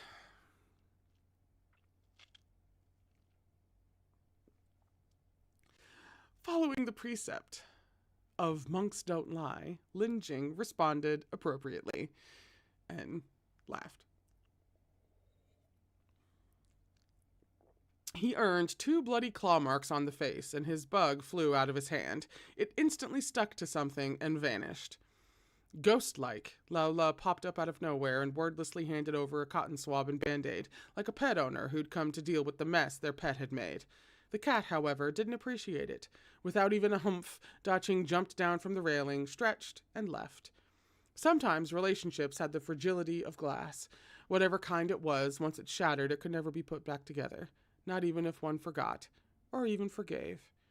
It was best if a person stayed consistent, whether that meant being selfish to the end, even at the cost of hurting countless other people, or carefully cherishing someone else's feelings, however foolish the feelings might seem. Shen Wei gently pushed the door to the attic open. There was a sofa bed up there, positioned for basking in the sun all day long. Zhao Yunlan had a throw blanket draped over his waist and a book in his hand, one finger tucked between the pages. Shen Wei walked over and bent to give him a light kiss. Eyes still closed, Zhao Yunlan said, You're finished with you're finished with your classes. With a noise of acknowledgement, Shenwei reached down to tug Zhao Yunlan up to a sitting position. Wake up. It's getting late. If you sleep any longer, you'll have a hard time falling asleep tonight. Zhao Yunlan flopped across Shenwei's thighs as if he lacked bones. Voice muffled, he said, I didn't mean to fall asleep. Eyes cracked half open, he shook the book, Vegetable Planting Techniques, that he was holding. This book must be cursed. I've never even made it to the first chapter. The foreword alone knocks me out. Right now, I'm only on page 8, still in the introduction. Shenwei took the book and flipped through it. It turned out to be a textbook from an agricultural university, without a single centimeter of page space wasted. Even the illustrations were in black and white. There was no trace of entertainment to be found in its pages. Shenwei said offhandedly, Why are you reading this? You personally planted every seed out in the garden. If they're lucky, they might even cultivate into spirits one day. They're certainly not going to die. Zhao Yunlan was stubborn. No, science and technology are the primary forces of production. Then you can keep studying your science and technology, said Shenwei. With a mischievous glint in his eye, Zhao Yunlan said, The primary forces of production and I don't get along. I fall asleep as soon as I start reading it. Looking down, Shenwei saw that the sleepiness in Zhao Yunlan's dark eyes had evaporated. He was now looking at Shenwei with something akin to a smile. He wrapped his arms around Shenwei's waist. But if I can't keep reading, I won't be able to stop thinking about it. My mood will plummet, and if those bad moods last long enough, I'll get depressed. Shenwei raised an eyebrow. Zhao Yunlan carried on with his bullshit. Did you know people living in Nordic regions have a high suicide rate? That means people who live in cold places are more susceptible to depression. Kunlun Mountain is covered in ice and snow year-round, and there aren't even any heaters there. I must have a genetic predisposition to depression. I apologize for my lack of insight. You must not love me anymore, Zhao Yunlan exclaimed. You fickle man. Shenwei's head was starting to hurt. Rubbing his temples, he said, Stop whining. What do you want? The smile Zhao Yunlan flashed him was full of pearly whites. I'll read it to you tonight at home. Shenwei's voice was mild and resigned. But you have to pay close attention. If it makes you sleepy, just go to sleep. You're not allowed to start anything. His earlobes were as red as those of a little wife being bullied and teased by a tyrant. Zhao Yunlan grabbed Shenwei by the collar and angrily pulled his head down. Excuse me, can you drop the pure innocent lamb act? Shenwei, babe, have I taken advantage of you even a single time? Sure, I've always intended to, but I've never actually committed the crime. Shenwei hurried to appease him. Okay, all right, get up, let's go home. I can't. Zhao Yunlan turned his face away, expressionless. There's been too much strain on my lower back. Then shall I carry you? Shenwei offered, gentle and embarrassed. Zhao Yunlan glanced at him and then stood up, all without a word. His back had magically stopped hurting, but his stomach felt sour instead. The moment the pair left, everyone else scattered as well. Zhuhong was first to leave, followed by Lin Jing. Chu Shuzhe, on the other hand, poured himself a cup of tea and didn't start to slowly gather his things until the stock market was closed for the day. But when he looked up, he saw that Go Chengcheng was still there. It was just the two of them at that point, and Go Chengcheng was like a backdrop, silently sitting and zoning out to the point that it seemed like his soul had fled. Why aren't you leaving? Chu Shuzhe asked. Go Chengcheng seemed to wake from a dream. He gave a great shudder, knocking over the hydroponic plant on his desk and drenching his entire workspace. Chu Shuzhe touched his own face subconsciously, worried that his cultivation had weakened to the point that his livor mortis was now visible and spooking the kid. I'm leaving now. Chu Shuzhe studied him. You look nervous and your expression is solemn. What, are you planning to go bomb a bunker? If Go Chengcheng had had dog ears, they would have undoubtedly been drooping. 20 minutes later, the two of them walked out of 9 University Road together. So, your uncle set you up on a date, Chu Shuzhe said. A tiny firework exploded out of Go Chengcheng's pocket. Chu Shuzhe took a hasty step back. Watch it. What are you so afraid of? Are you going on a date with the Wicked Witch? Afraid of setting fire to his own pants, Go Chengcheng took out his little baton and held it in his hands. Before he even reached his parking spot, the traffic controller at the intersection yelled, What are you doing? You can't set off fireworks in the city. Where's your sense of civic responsibility? Turning his head away, Chu Shuzhe said nothing and pretended not to know Go Chengcheng. The Corpse King was cold and solitary. Aside from joking around with his few familiar acquaintances, he gave off an unapproachable air. As a result, he was constantly lonely and bored. Other than working on his cultivation, he had nothing to fill his free time, so he was never able to satisfy his hunger for gossip. He suddenly found himself curious about human dates. Suddenly. Apropos of nothing. Just out of the sheer blue. No rhyme, no reason. Go Cheng Chung has a date. Suddenly he's curious about dates. Who can say? Who can connect the two? Who could possibly draw a line from one to the other? A thought popped into his mind. Heroically, he said, "All right, stop setting off fireworks before you get a fine. How about this? I'll come along on your date and sit at the next table, pretending I'm just some random customer." Am I insane, or am I remembering something like this happening in the show?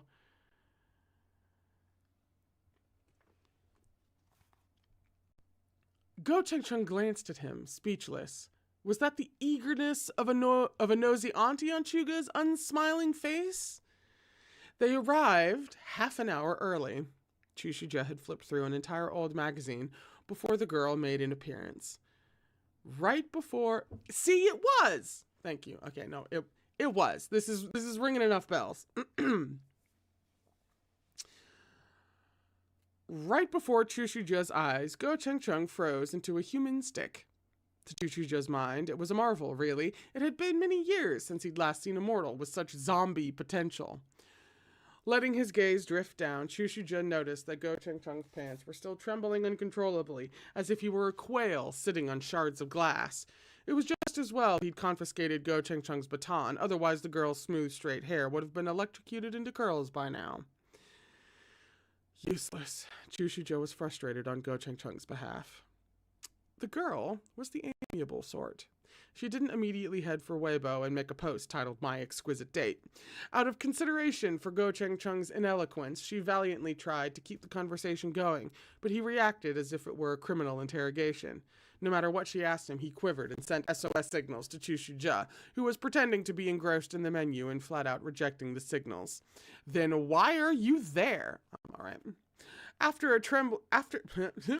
I'm too excited. After the trembling had gone on for a solid 10 minutes, the girl finally asked, "Are you a little nervous, maybe?" A little was putting it kindly. Go Cheng Chung nodded, face and ears crimson. The girl smiled. "Don't worry, we're just having a chat." "Oh, she's sweet." Go Cheng Chung nodded again, no less red. He took a careful glance at her, then looked away uneasily. When confronted with someone who couldn't carry on even a semblance of a conversation, most people would just get up and leave. This girl, though, was a little interesting. Go Cheng Chung seemed to have awoken some kind of protective urge in her. "You really remind me of the Indian guy on The Big Bang Theory," she said cheerfully. "You're so cute. My aunt said you're a police officer. Is that true?" Go Cheng Chung buzzed like a mosquito. Really? I never would have guessed. What happens when you run into a bad guy?" After some thought, Go Cheng Chung gave her an honest description of exactly how he would capture a bad guy. He made a grabbing motion, then pretended to take out his secret weapon. Just like this. Then I'd say, "Don't come near me," and then they're captured. The girl stared for a moment, then realized he must be joking. She burst into laughter. "You're so cute!" Go Cheng Chung clammed back up. It hadn't been a joke at all. Chu Shuja watched coldly, resting his head in his hand. Reflecting on actual situations from work, he found that those memories seemed a bit endearing, not just foolish.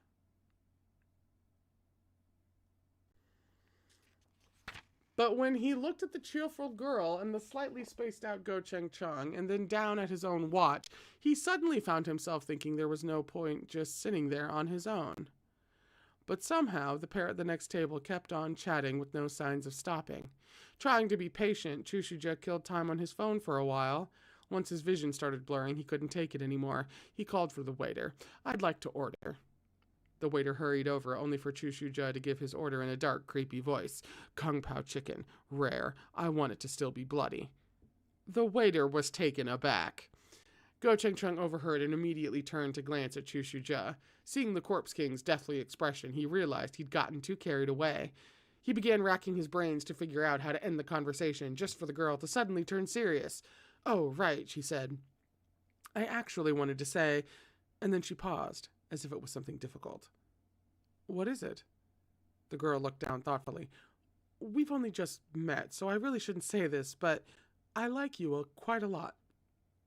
As he blushed like a stalk of red sorghum on the spot, Go Cheng Chung's eyes nearly fell out of their sockets. The girl continued, "There are some things I'd like to say up front. To be honest, I didn't want to come today. My aunt said you were a police officer, and I don't think I'd feel very at ease living with an officer who deals with crime. I'd be worried sick about you, day in and day out." She sighed. "So I wanted to ask, are you really committed to this line of work?" Go Cheng Chung froze. Before he could respond, a hand descended on his shoulder, and he was hauled up out of his seat. "Chuga?" The girl looked at Chu Shu-ja, utterly perplexed. Chu Shu-ja glanced at her, his smile not reaching his eyes, and then his gaze landed on Go Cheng Chung. In an incredibly ambiguous tone, he said, "Going on a hate..." Sorry, I just shorted out. "Going on a date behind my back? You really think you're hot shit now, huh?" Go Cheng Chung's mind boggled. "What?"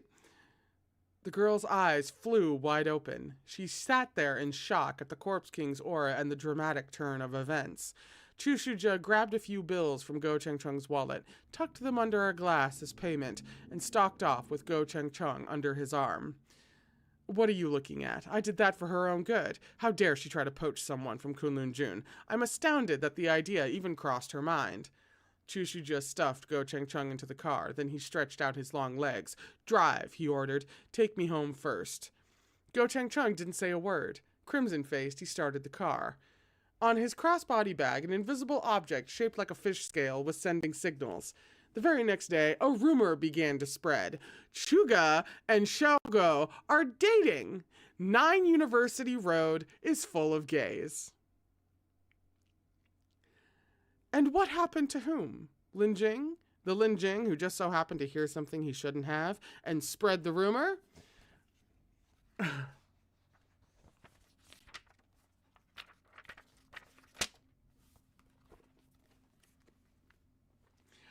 Okay. We're going to take a very quick break because that was the end of the... Yeah, we're going to take a very quick break. I am going to make myself some tea real quick, and then I will come running back and sit down so that we can read... what do we have to get to? Hang on. I will redo the page math and double check on where exactly we're going to land. So, I will be right back. We're on page 357 for the Mountain Spirit. I shall return, and we shall see where the heck this goes. Presumably. I might be having too much fun.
Welcome back. So, we won't finish the next bonus story by the end of this stream, but it is in segments that pop up pretty often. So we should be at least able to come to a good stopping point by the end of today. So, and we're actually right about, we're almost to really where we should be, page count wise. So we're good. We're fine. Can I speak? We may even finish a little bit early tomorrow instead of getting all the way to 5:30. But just to make sure, as I smack the hell out of this microphone, we are on page 357 for The Mountain Spirit, and the title, The Mountain Spirit, comes with a footnote. It says, The Mountain Spirit is a poem from 9 songs, a collection of ancient poems. The poem is about a mountain goddess who yearns for her lover. Note, Shen Wei's original name is a combination of these 2 characters. Right, because Shen is mountain.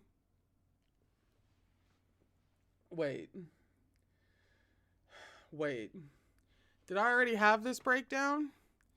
Because it feels like I haven't had this breakdown. But how could I not have already had this breakdown? Because Shen Wei, mountain spirit, Kunlun was the mountain god who left Shen Wei his, and, okay. All right. You know, every now and then, Priest just plays dirty. And, You can't entirely let down your guard with Priest. Can you?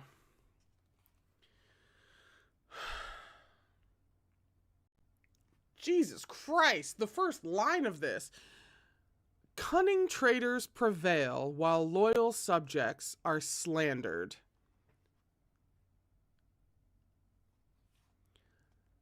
Two key court officials, Wang and Zhang, found themselves framed by scoundrels. One was sentenced, along with his entire family, to execution, while the other was sentenced to exile at the northern border. Righteous citizens from across the land rose up in fury. One such person was known as Master Sun. Master Sun, whose last name was Shen, was unpredictable and had a wild reputation. With his unparalleled Qigong skills, that comes with another footnote, Qigong is a martial arts technique based on a real-life discipline for scaling vertical surfaces. Qigong in wuxia and shansha is often exaggerated, allowing practitioners to glide in the air, travel at miraculous speeds, run over water, and leap through trees or over buildings. Oh! Thank you for spelling that out to me.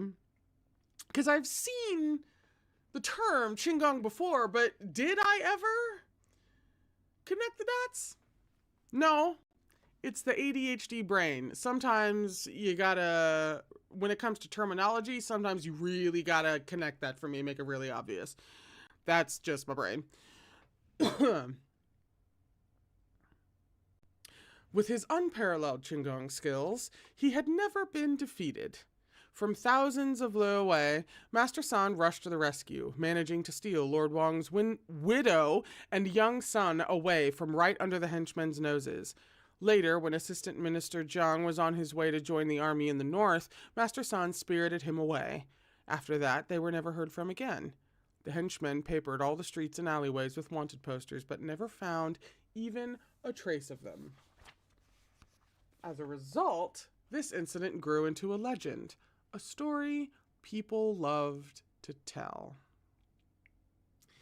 And this is when we get a scene break marked with 1, so like part 1, which means that really felt like a preamble to what we're actually going to be told. So many torches burned on the mountainside that it looked as if the slope itself was ablaze. The constant sounds of people, horses, and dogs could drive one to panic. The woman fled through the night, clutching her child and shaking hands. Her collar was already soaked in cold sweat, and the wind plastered it to her neck like a thin layer of ice. Her skin was half frozen, and so was her heart. The blood pumping through her struggled to generate heat, but it wasn't nearly enough to warm chilled flesh or ease the pain of betrayal. She stepped on a loose rock and lost her footing. As she slid down the mountain, a short, shrill scream escaped her. She closed her eyes, shielding the infant in her arms as best she could, and braced herself for a hard landing. And then, a long, deftly placed bamboo stick stopped her forward momentum. The bamboo bowed as the woman was jerked to a halt. When it sprang back, she started to fall backward, but then the stick swung easily around behind her. With one light tap, she was steadied. "Careful now," someone said. The hoarse voice belonged to a tall man dressed in rags. A small piece of wood hung around his neck like a dog's name tag, and a rusting wine jug was strapped to his waist. He looked tremendously disheveled, his face half hidden by unbound hair. His eyes were half shut, and he smelled of alcohol. It was hard to guess how old he was, but no matter his age, this was a disreputable way to look. He had a blade of grass in his mouth, the bamboo stick in his hands, and a rag-wrapped sword on his back. When he walked, his shoulders swayed, which somehow gave him an even more unreliable air, like someone who might start a fight or make trouble at any moment. All told, he was the sort of man one would steer well clear of if encountering him on the street. But this woman and her child were being hunted down on the mountain. He was the only person she could turn to, so what choice did she have? Nevertheless, she was sheltered, without connection to any of the rough people of the Jianghu. That comes with a footnote. Jianghu, rivers and lakes, this sounds familiar, is a common setting for wuxia stories, no wonder it sounds familiar, featuring an underground society of martial artists, outlaws, and their associates, who self-govern and settle issues among themselves based on principles of strength and personal conviction. Nevertheless, she was sheltered without connection to any of the rough people of the Jianghe, so fear still gripped her heart. When the man took a step toward her, she subconsciously held her child tighter and stepped back. The man might have looked ready to start begging on the streets at any moment, but he was very perceptive. He immediately recognized her fear. Rather than approaching further, he extended his bamboo stick toward her and said, "Grab hold." The woman gave him a careful glance and hesitantly grabbed the stick. It was roughly 2 meters long, and in the man's hand it was like an extension of his arm. He could help her at any moment, but he could also use it to keep his distance so she wouldn't be uncomfortable. She tightened her grip on the bamboo, feeling a sense of safety well up in her heart. Stammering, she said, "Hero Shen." Just Shen-san, the man said lazily. "I'm a nobody, not some hero. Despite appearances, ma'am, I won't hurt you for no reason. You don't have to worry." "Shen, Master Sun." The woman's voice was very small. "Thank you for saving me and my son. I have no way to repay you for your enormous kindness." I mean, we've already gotten a green light. Because whenever a man who has a naturally intimidating presence, like, for example, like the really big guys who are, like, big and beefy and very, like, physically intimidating, the ones who are deeply aware of how that can frighten some people, particularly women, for rather obvious and sad reasons, and they're aware of that, and they, like, compensate for that, and they take steps to make sure that, you know, the people around them are at ease. Big green flag. Huge green flag for me. We fucking love to see it, right? So I'm already predisposed to liking this guy who might be coded for someone. Maybe. Possibly. Shen-san accepted her thanks, but then said, "I'm just doing what I should. There's no need to repay me. In any case, I was sent by someone. My late husband. Before his death, we hosted an endless stream of guests. Now that our family is in ruins, plenty of people are ready to kick us while we're down. Not a single person in court spoke up, whereas you, whom we've only met a single time." It might have been her nerves, but once she started speaking, she couldn't seem to stop. To Shen-san, it was like having a weak bee buzzing by his ear, so annoying that it made his brain swell. But seeing how she trembled as she spoke, he couldn't exactly tell her to stop. He just stood and picked at his ears. His gaze suddenly snapped into focus, and his swaying shoulders stilled. The woman was pulled forward mid-speech by the bamboo stick. A heartbeat later, a cold light flashed in front of her eyes. The sharp wind of a slashing sword cut at her cheeks, followed by a warm splash across her face. The smell of blood filled her nostrils. Startled, she cried out involuntarily. On the ground before her lay a small corpse that looked both like a bird and a fox, a winged creature covered in gray fur. Despite having been cut in two, it still seemed to stare at them eerily with blood-red eyes. A 1,000-lure tracker. A 1,000-lure tracker. Do these people need to go to such extremes to hunt down a mother and child? Shen-san humphed, wiped his sword with a rag, and then nudged the little corpse with his foot.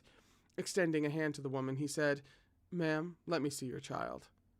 There was no room for discussion.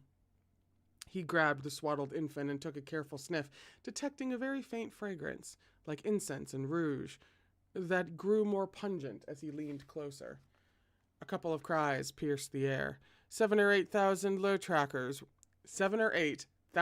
trackers were circling overhead, their needle-sharp calls cutting through the night and carrying into the distance. "The tracking scent is on you, and now these beasts have found their mark," Shen-san said. "Go, quickly." There was no way to know how many of the creatures her pursuer had. They came diving down, one after another, and one after another. Shen-san cut them from the air. Their blood filled the sky like rain, but it and their cries all seemed to be drawing the pursuing troops closer and closer. Shen-san glanced at the woman and her child. Her legs might as well have been only an accessory to give her height for all the use they were. She'd need to install wheels to have a prayer of outrunning the mounted troops and their hounds. They couldn't run forever. He came to a sudden stop. "Please forgive me, ma'am." With those words, he bundled mother and son into a hidden cave. Taking the cloth the baby was swaddled in, he stuffed the woman's outer robe into it and shaped it into a human form. Looking back at the duo, he set down all the dried food he had on him, as well as his wine jug. "The dock is just 20 li to the south on the other side of the mountain. My friend should be waiting for you there with his boat. You can trust him. Once you cross the river, you'll be able to shake the hunters. Do you have somewhere to go in the south?" Very quietly, the woman answered, "I have family from my mother's side I can go to." I won't stick my rough, unrefined nose where it doesn't belong then," Shen-san nodded. At that moment, he accidentally met the infant's gaze. Somehow, despite being on the run for half the night, the baby hadn't let out a single wail or made a fuss. He simply stared with black bean eyes at the world in which he had only just arrived. He almost seemed a bit divine. Intrigued, Shen-san smiled at the little thing. It was then that the woman realized Shen-san's own eyes were like stars. Shen-san removed the wooden plaque around his neck. The words "Soul Guarding" were carved into the front, and on the back were 4 lines of mysterious text. The writing looked like something you'd find from a scam artist telling fortunes on the roadside. He hung the plaque around the child's neck. "My mother said I was born with this, and that it can turn calamities into blessings. She probably made it up, but I've lived this long with no major illness or injury. I'll give it to your little one, for peace of mind." The woman quickly stopped him. "Master San, what about you?" "Those legless dumbasses can't catch me." Shen-san gave a careless wave. "Stay hidden. I have my ways of escaping." Alarmed, she called out, "Master San!" But Master Shen-san, carrying the fake swaddle, clasped his hands and gave mother and child a sloppy bow before disappearing into the night like a swallow. The 1,000 trackers gave chase at once, following the scent in his hands. From all different directions, the bright flames of countless torches headed to the top of the mountain in pursuit. Armed soldiers blocked off all roads leading down from the peak, trapping Shen-san. Surrounded by the howling wind, Shen-san's gaze swept across the thousands of soldiers and horses that had chased him all the way to the mountain top. With a light smile, in front of the gathered crowd, he jumped off the cliff.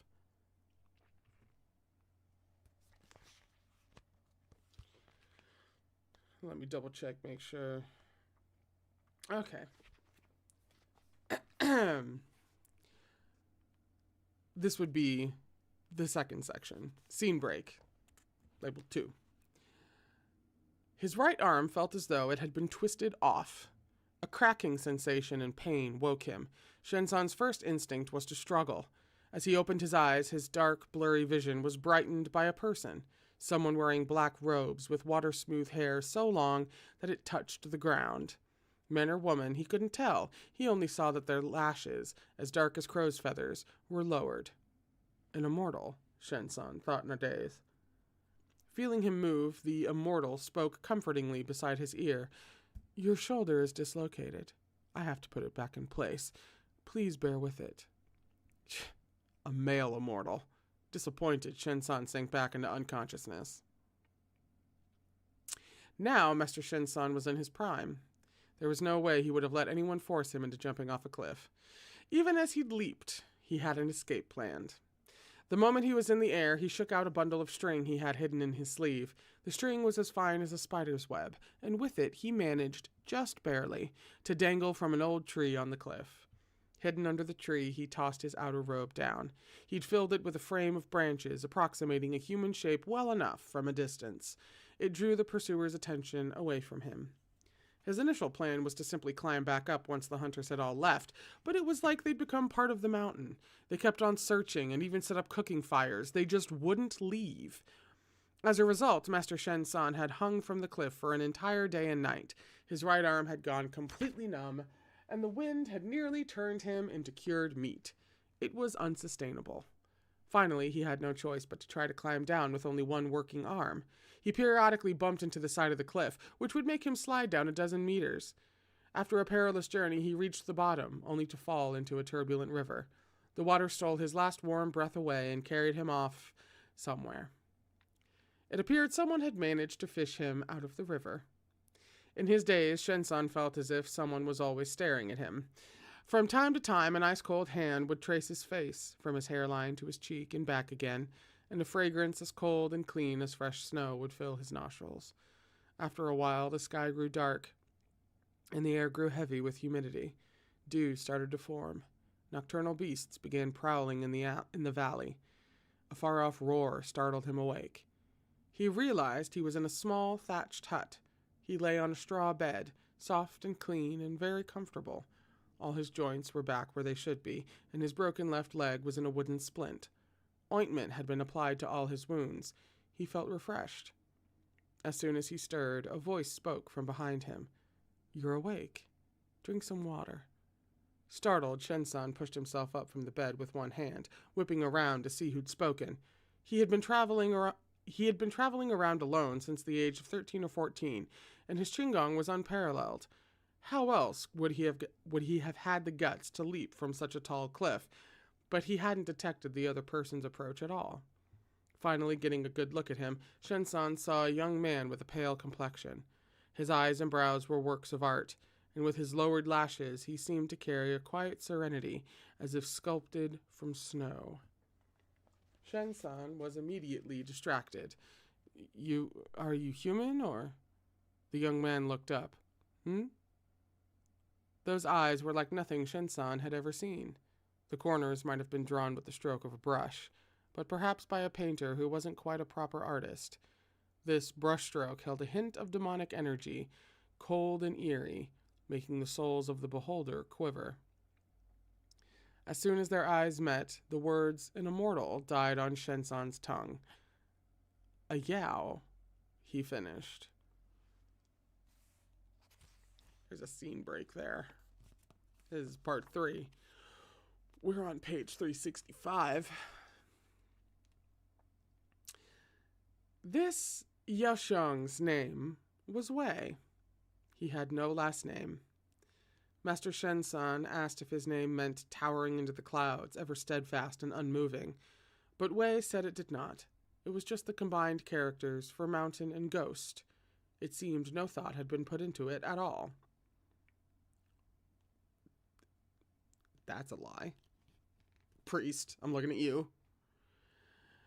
Yaosheng spoke little, and when he did, it was always softly. When he didn't want to speak, he would just smile. That smile must have been enchanted, because each time Shen-san saw it, he felt as though the flowers on the mountain would burst into bloom, dripping with dew. It was a heart-stirring sight.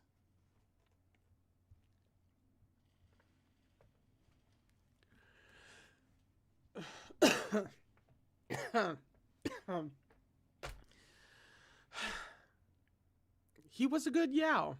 His Yaosheng, elegant and kind. Since Shen-san had broken a leg, his Yaosheng had taken him in to recover. Giving him shelter was gracious enough to begin with, but his Yao Xiang also took the most attentive care of him, digging up a bunch of weird herbs to apply to his wounds every day. The herbs were very effective. The meals his Yao Xiang prepared never contained rare or precious ingredients, but wild mountain herbs and game had their own unique flavors. There was a go set in the little hut, each piece hand-carved from stone. When they had nothing to do, they would play a game to pass the time. Sometimes Shen-san felt like he was no longer in the mortal realm, that he had instead fallen into some sort of ethereal, otherworldly place. Every morning he woke to the sound of the wind brushing against the little bell at the window. When the bell chimed, it attracted flocks of birds that would chirp all at once in response. The days were long, but quiet. There were no sounds of horses and carts, no people's rights and wrongs, and no bloody Jianghu fights. At night, the soft breeze became long and mild. When the moon was round, they would look down to see frost covering the whole ground. When it wasn't, they would look up to see the endless expanse of stars. Shen-san played countless games of Go with his Yao Xiang under the huge plum blossom tree in the small yard. When not playing Go, they would chat about anything and everything, while enjoying some wine that his Yao Xiang said he had made himself. It was as mellow and rustic as his playing style in Go. It went down smoothly and would neither intoxicate you nor harm your health. Yao Xiang might have simply grown out of the earth. He lived alone in his corner of He lived alone in this hidden corner of the mountain, a place so remote that even birds rarely passed by, yet he had everything he needed. During Master Shen-san's recovery, he frequently asked Yao Xiang what his original form was, but Yao Xiang only ever responded with a smile. It wasn't until Master Shen-san had named every single plant he could think of, as if reciting a menu, that a thought suddenly struck him. "I've got it!" Yao Xiang didn't look up from where he was pounding medicine. "I'm not a camellia, nor jasmine, nor azalea, nor a plum blossom." "Oh, none of those flashy, commonplace flowers," Shen-san seemed to smile. "You're a snowflake. This comes with a footnote." The Chinese word for snowflake, when translated, shuihua, literally means snow flower, which makes it sound like it's a type of flower. Though Yao Xiang took such nonsense to be idle chatter, he still shook his head, exasperated. "Snowflakes melt the moment they land," he retorted readily. "Where would they get the time to cultivate? Come, it's time to change your dressings." "Not all of them melt." Shen-san lifted his injured leg and set it down flat with a little difficulty. As he removed the splint, immobilizing it, he kept talking. "Last year, I went to the west at a friend's invitation. It's all mountains over there, mountains connected to mountains. Even in the middle of the year, the fierce winds at the peaks make it feel like the dead of winter. The snow there never melts. It covers the peaks year-round. I think you might be a snow spirit from the top of one of those mountains." As his brain randomly retraced his travels through the mountains and sea, he started thinking about all sorts of bizarre tales. While his mind couldn't help wandering, Yao Xiang had already carefully applied fresh medicine and rewrapped his leg. Yao Xiang's hands worked quickly, but his touch was extremely gentle. Shen-san felt almost no pain. When Shen-san looked down, all he could see was the top of Yao Xiang's head and all that ink-black hair. Yao Xiang, half kneeling on the ground, was being so careful. He might not have been holding an unruly man's leg at all, with its thick skin and rough flesh, but a delicate, fragile heirloom. The tiny pot of boiling soup was emitting thin wisps of white steam and whistling faintly. The thatched hut was dry and clean inside, with clothes and bedding that smelled like fresh sunshine. Wanderers of the Jianghu had no career or family. They came and went in the wind and rain, like duckweed. A mere sip of warm congee was sometimes enough to make tears spring to their eyes. Shen-san was a wanderer among wanderers. His wanderings had brought him to the bottom of the cliff, and he'd come to this sudden stop at this small hut after being swept away by the torrential waters. Something stirred in his heart. Words burst from his lips. "Yao Xiang, you brought me back here and you've tended my wounds so carefully. If things go the way they usually do in books, I should be offering myself to you right about now." Yao Xiang's hand quivered. The medicine bowl fell to the floor and smashed. Shen-san froze. Before the word joking could leave his mouth, Yao Xiang had picked up the broken pieces in a panic and fled. The breeze from his passing made the little wind chime ring again and again. Much like the chatter of a gaggle of girls just leaving childhood behind, the sound was somehow both pleasant and annoying. Eventually, Shen-san came to a realization. He stared, dazed, eyes and mouth wide, at the half-open door of the thatched hut. Understanding dawned. It was just like the stories. The scholar and the fox spirit, the lost traveler and the mountain spirit. Shushen and Bai Sujen comes with a footnote. The two protagonists from the legend of the White Snake, one of China's most famous folktales.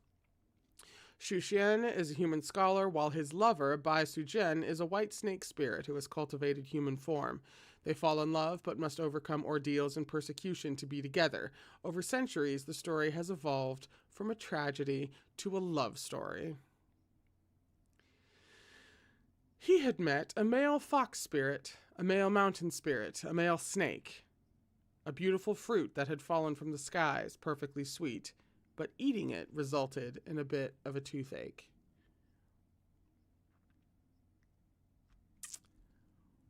Well, on that note, that's gonna be where we stop for today. We're on page 369 for part 4 of the bonus story, which is called The Mountain Spirit, which is going to some interesting places. We will finish this tomorrow, along with the rest of the bonus stories and Guardian as a whole. I'm gonna go process so that I'm at least somewhat prepared and maybe have a brain cell to discuss Guardian tomorrow. We usually only do streams on Tuesdays and Thursdays around here, but this week is special, so I will be back tomorrow at the same time, 3 p.m., and we will read from 3 p.m. to a little past 5. We got farther today than I thought we would, a little bit farther, so we may not have to go to 5:30.